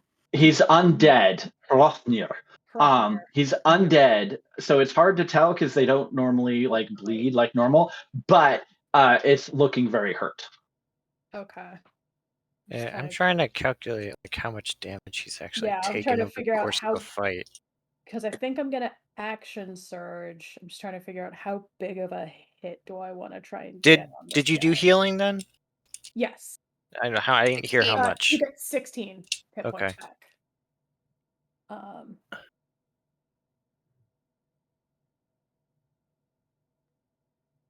I don't know if anybody is tracking Leah's HP. She started with 142 and she hasn't taken that much yet. I mean, she just took the whirlwind, so that would. Yeah. That's 25 plus 16. Yeah. So she's taken a little bit. You can't change your token She's though. taken like 9. Actually, before I action surge, I'm just gonna with the spell feature. Is it a second level or lower, or first level that you can cast? Second level or lower. Okay, then I'll do a second level healing bonus action. Second level healing word to Pernell. Okay. She took a really big hit. All right, so that's another 7. Doing my math right. 12 hit points back. Okay. Yes. So Pernell gets another 12 hit points. Okay. Okay. Um. All right. And anything else? And now you action surge? yes, so I wanted to get my bonus action in. Sure. Yeah, I'll go ahead and action surge. And I guess did it seem like you know what? No, It wasn't taking bonus damage from anything now. Okay, and it didn't seem resistant to anything in particular that I've seen. You're That way pretty from sure frost. it's resistant to cold. Okay.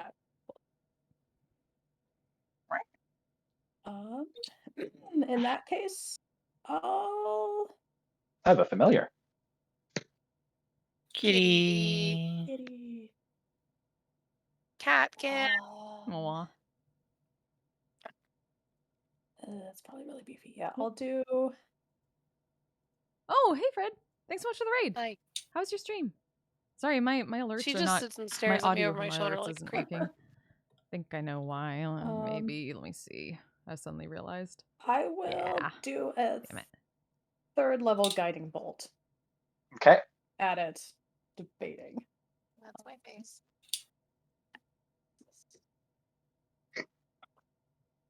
Oh, that's a journey.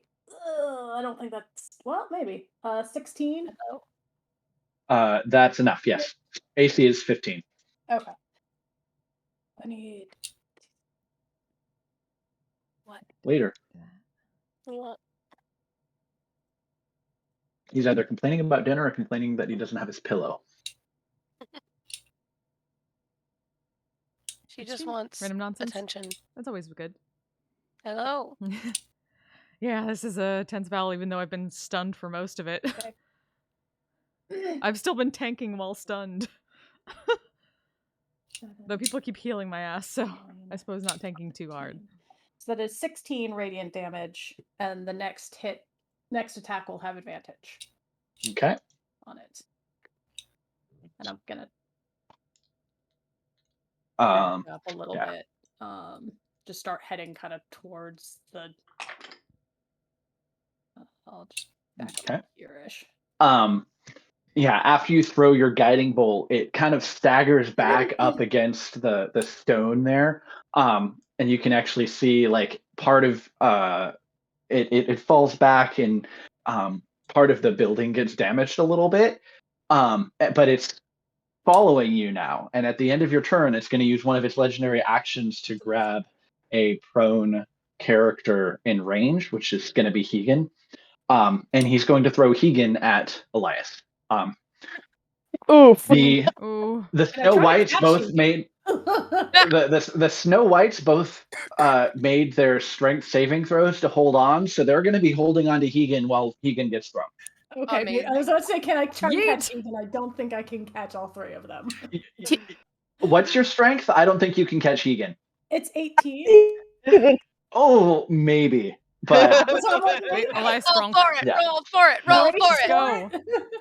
To be fair, I was wondering how Hegan was going to get off that cliff. Yeah, this is how he's going to get off the cliff. This is actually convenient. It's not level.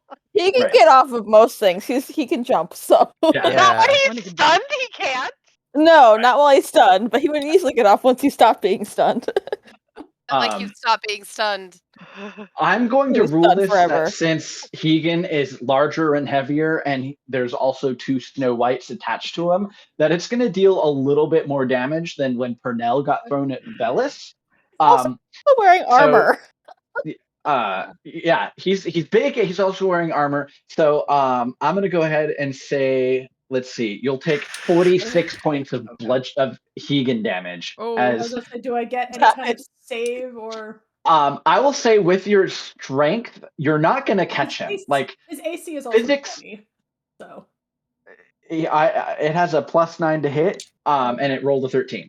I would say physics would not allow you to catch Hegan, but if you make a strength saving throw, you can avoid getting knocked prone. Hegan is prone either way. Yeah. Yes. One of the not gonna do it. okay, have your one of the Snow inspiration? Whites is caught between Hegan and Elias and is just pulverized. Actually, yeah, I'll go ahead and use my inspiration to Sure. reroll that. Okay, that's better. That's gonna be a 23. Okay. Yeah, so you managed to keep your footing and not get completely knocked on your ass. Damage was it?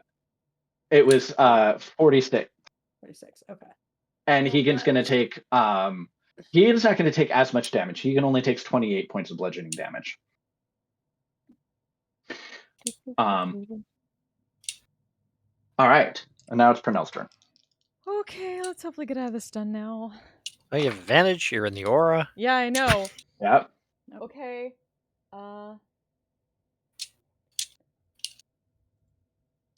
glad I have a fancy sword. That is literally just 20 because of the aura. Whew. Nice.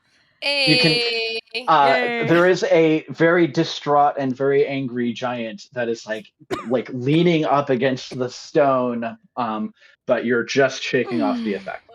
Velis. Hold on. Oh, actually. Well, let me double check with Guardian of Faith if it's just. Oh, if it does more damage on its turn, because it already took damage on its turn, I think. Yeah. It did that whole throw thing as one of its legendary actions. Okay, no, it just says when they enter the within 10 feet of the guardian for the first time on a turn. Okay. So I had to roll a 17, not being in the aura, and I just got a 19 and a natural 20. Okay. There you go. Nice. Let's go. So Velis is up as well. All right, let me turn that off. All So right. Hegan's the only one who's stunned still. Right. And prone. But he's And not prone. on the cliff. But he's not on the cliff, and He he's is not getting in immediate danger. Yes. well. Other There's a than white this- on him that is like. He's fine. Doesn't That's count as immediate danger. inconsequential. It's not even bloodied know. yet. This is Shaun of Yeah. the Dead. Okay. It's just got gums. So Wiria is going to call out, kill the little guy, and then get away from the big guy. And she is going to bonus action give Hegan inspiration because Hegan keeps failing his wisdom save. And then hold calm emotions for once the little guy is dead. And he's gonna cast when the little guy is dead. She wants to cast calm emotions on the giant, and tell everyone else to not attack it anymore. Okay. All right. How's that interact with Guardian of Faith?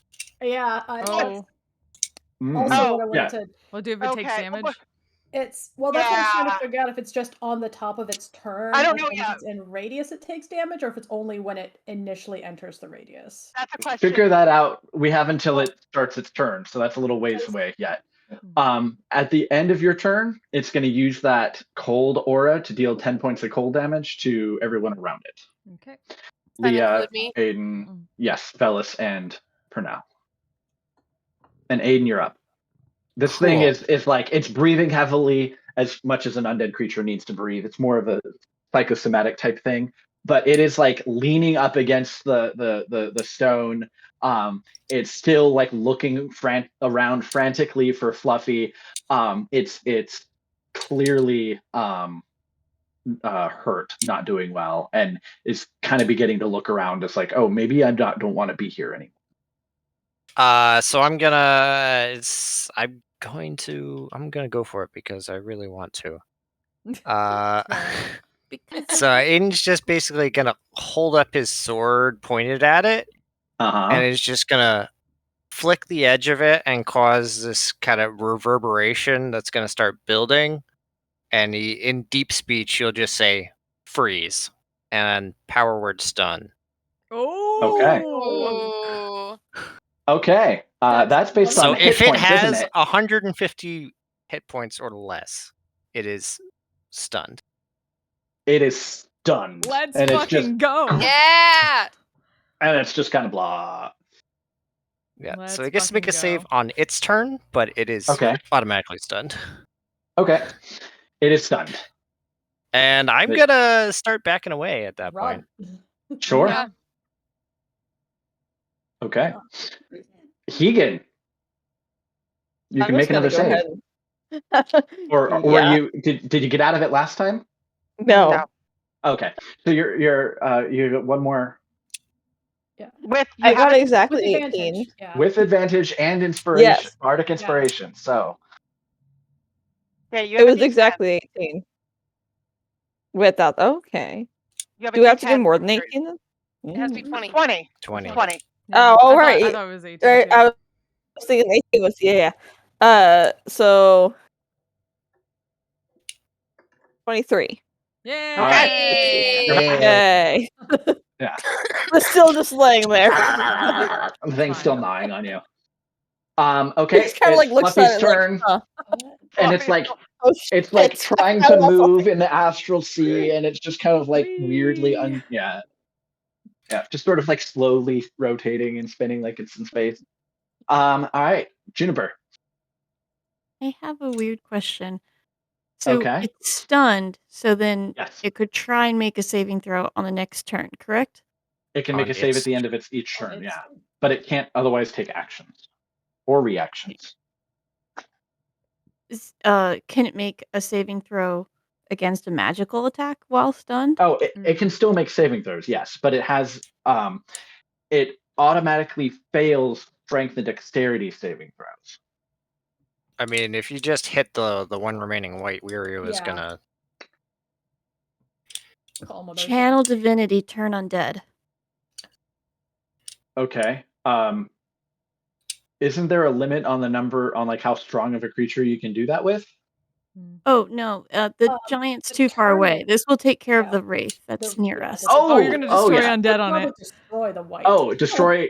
Yeah. This thing is. Yeah, it gets a saving throw, but I roll a 4 because that's me.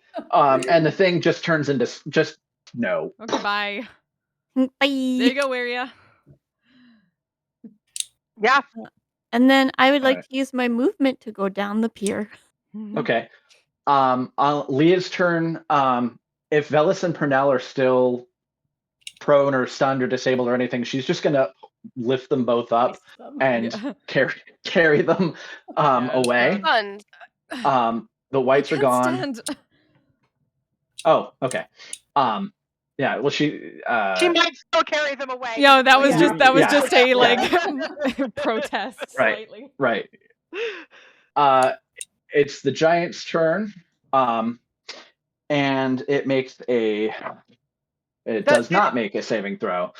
To recover from the stun. And it's at this point that you see a like a barge-like boat. It's probably about maybe 8 or 9 feet long, a couple of feet wide. It's not much more than a canoe. And just a figure in a heavy cloak, hooded. You can't really see much of it. Pale skin, like pushing a pole as the boat kind of comes up and just slowly stops and rests at the dock. But at this point, the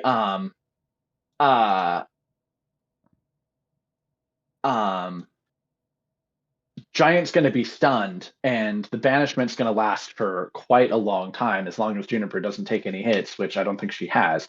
So you can all make it down to the dock very, very readily. Elias will help Hegan to his feet. Yeah. Since he's right there. I'm pretty sure I only used one of my become 2 big guy. daily temp HP dice, so can I go ahead and use the other one since we're getting out of combat? Sure. I mean, it still gets to make a save every round. Yeah, it may get a final. Let's hope the calm emotions helps with that. Yeah, it also has calm emotions on it. Oh, okay. What's the save from the stun? 20. Right. What's the ability? Constitution.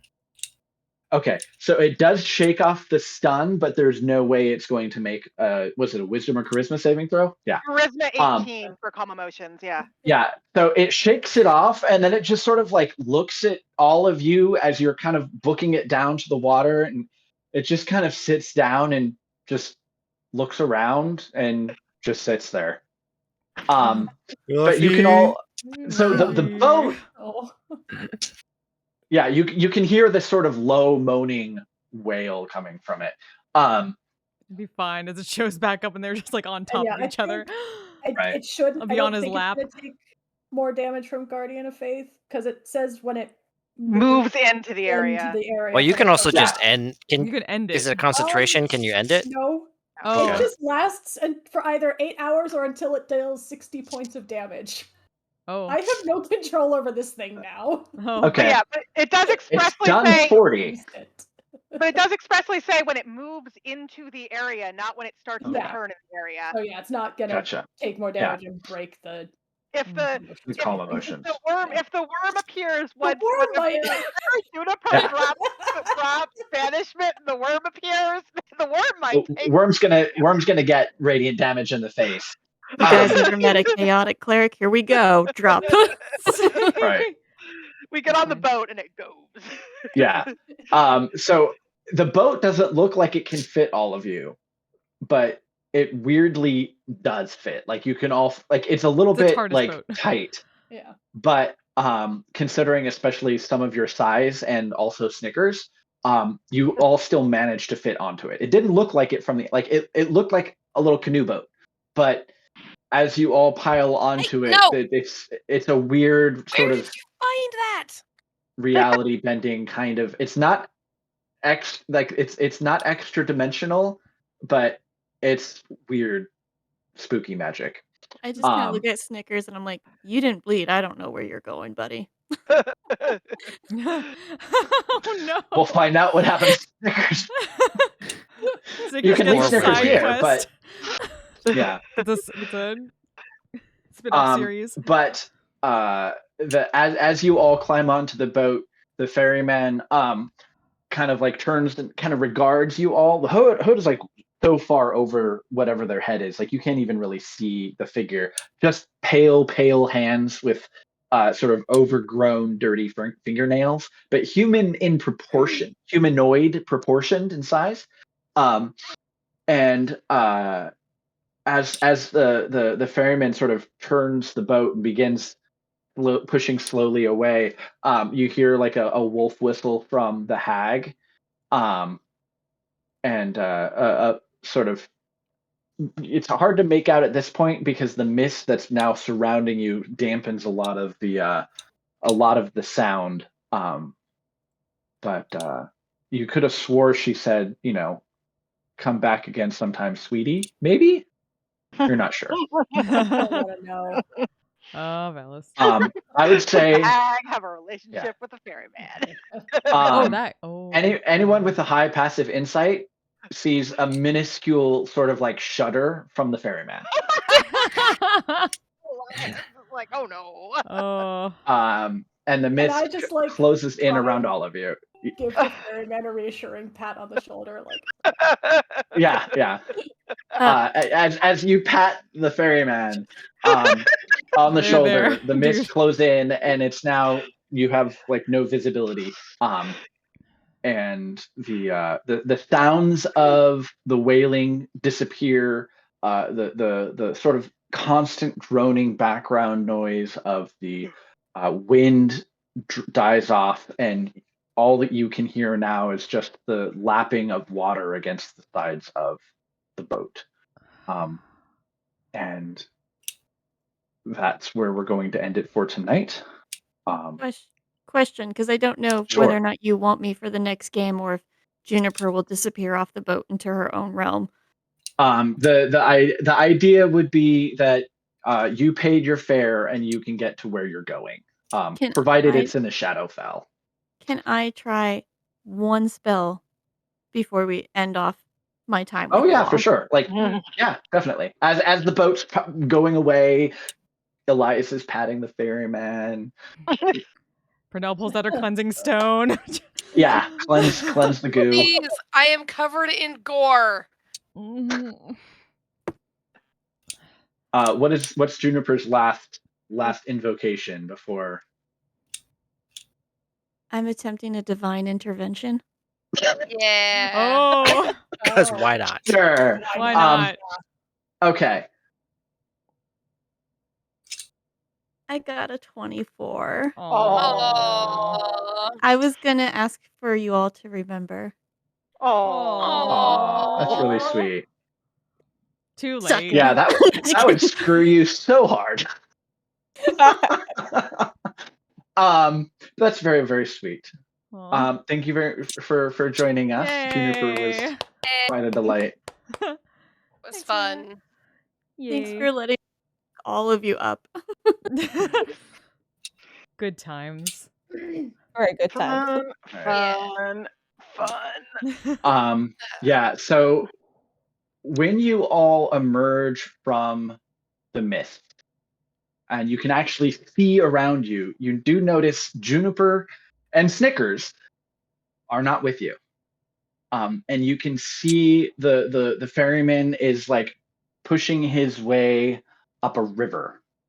You're like, okay, but Yep. Just up ahead, you can see an old, ruined fallen down city that is pockmarked with pale green lights kind of scattered all over the place.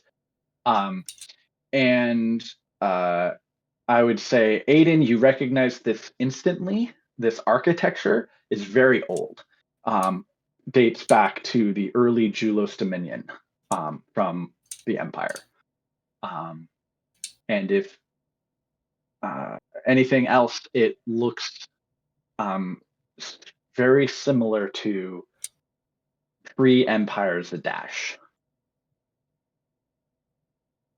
Except it's fallen down in ruins with pale green lights scattered around. But if there was anything that anyone wanted to say to Juniper, as you sort of are going through the mists and you can hear her parting words, her voice getting quieter and quieter and quieter in the distance. Thank you for the help.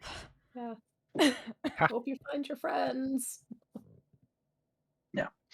After she's disappeared from sight, Elias just gets a sending message.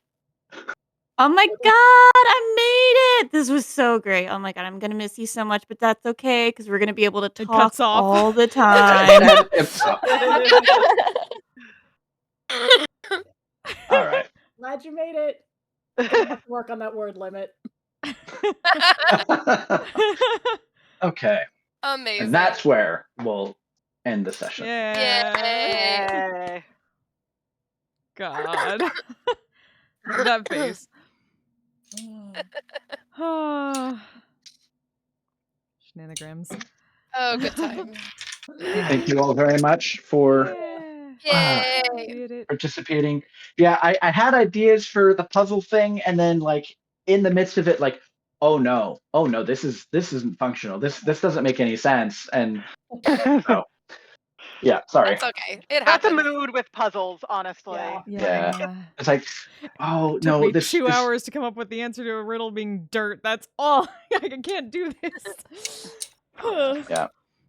Yeah. Puzzles are hard. Yeah. I'm like, yeah.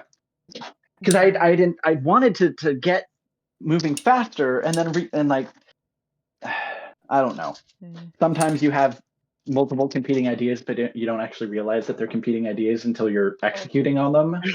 Yeah. Oh wait. Thanks for joining us, Internet. Do I send you all to? Oh, I know who I send you all to. Let me send you on an adventure. Yes, do this. Get to my friend Nines, who is badass. Don't know when we'll be back. We'll see. Till next time, y'all stay safe. Take care of yourselves. Take care of each other. Have a good holidays. Whatever. See you. Bye. I'm a badass, asexual, polyhedral dice holder. I'm proud to be. I'm a flying ace and fly through outer space. Hello, sweetie. I'm a badass, asexual, polyhedral dice holder. I'm proud to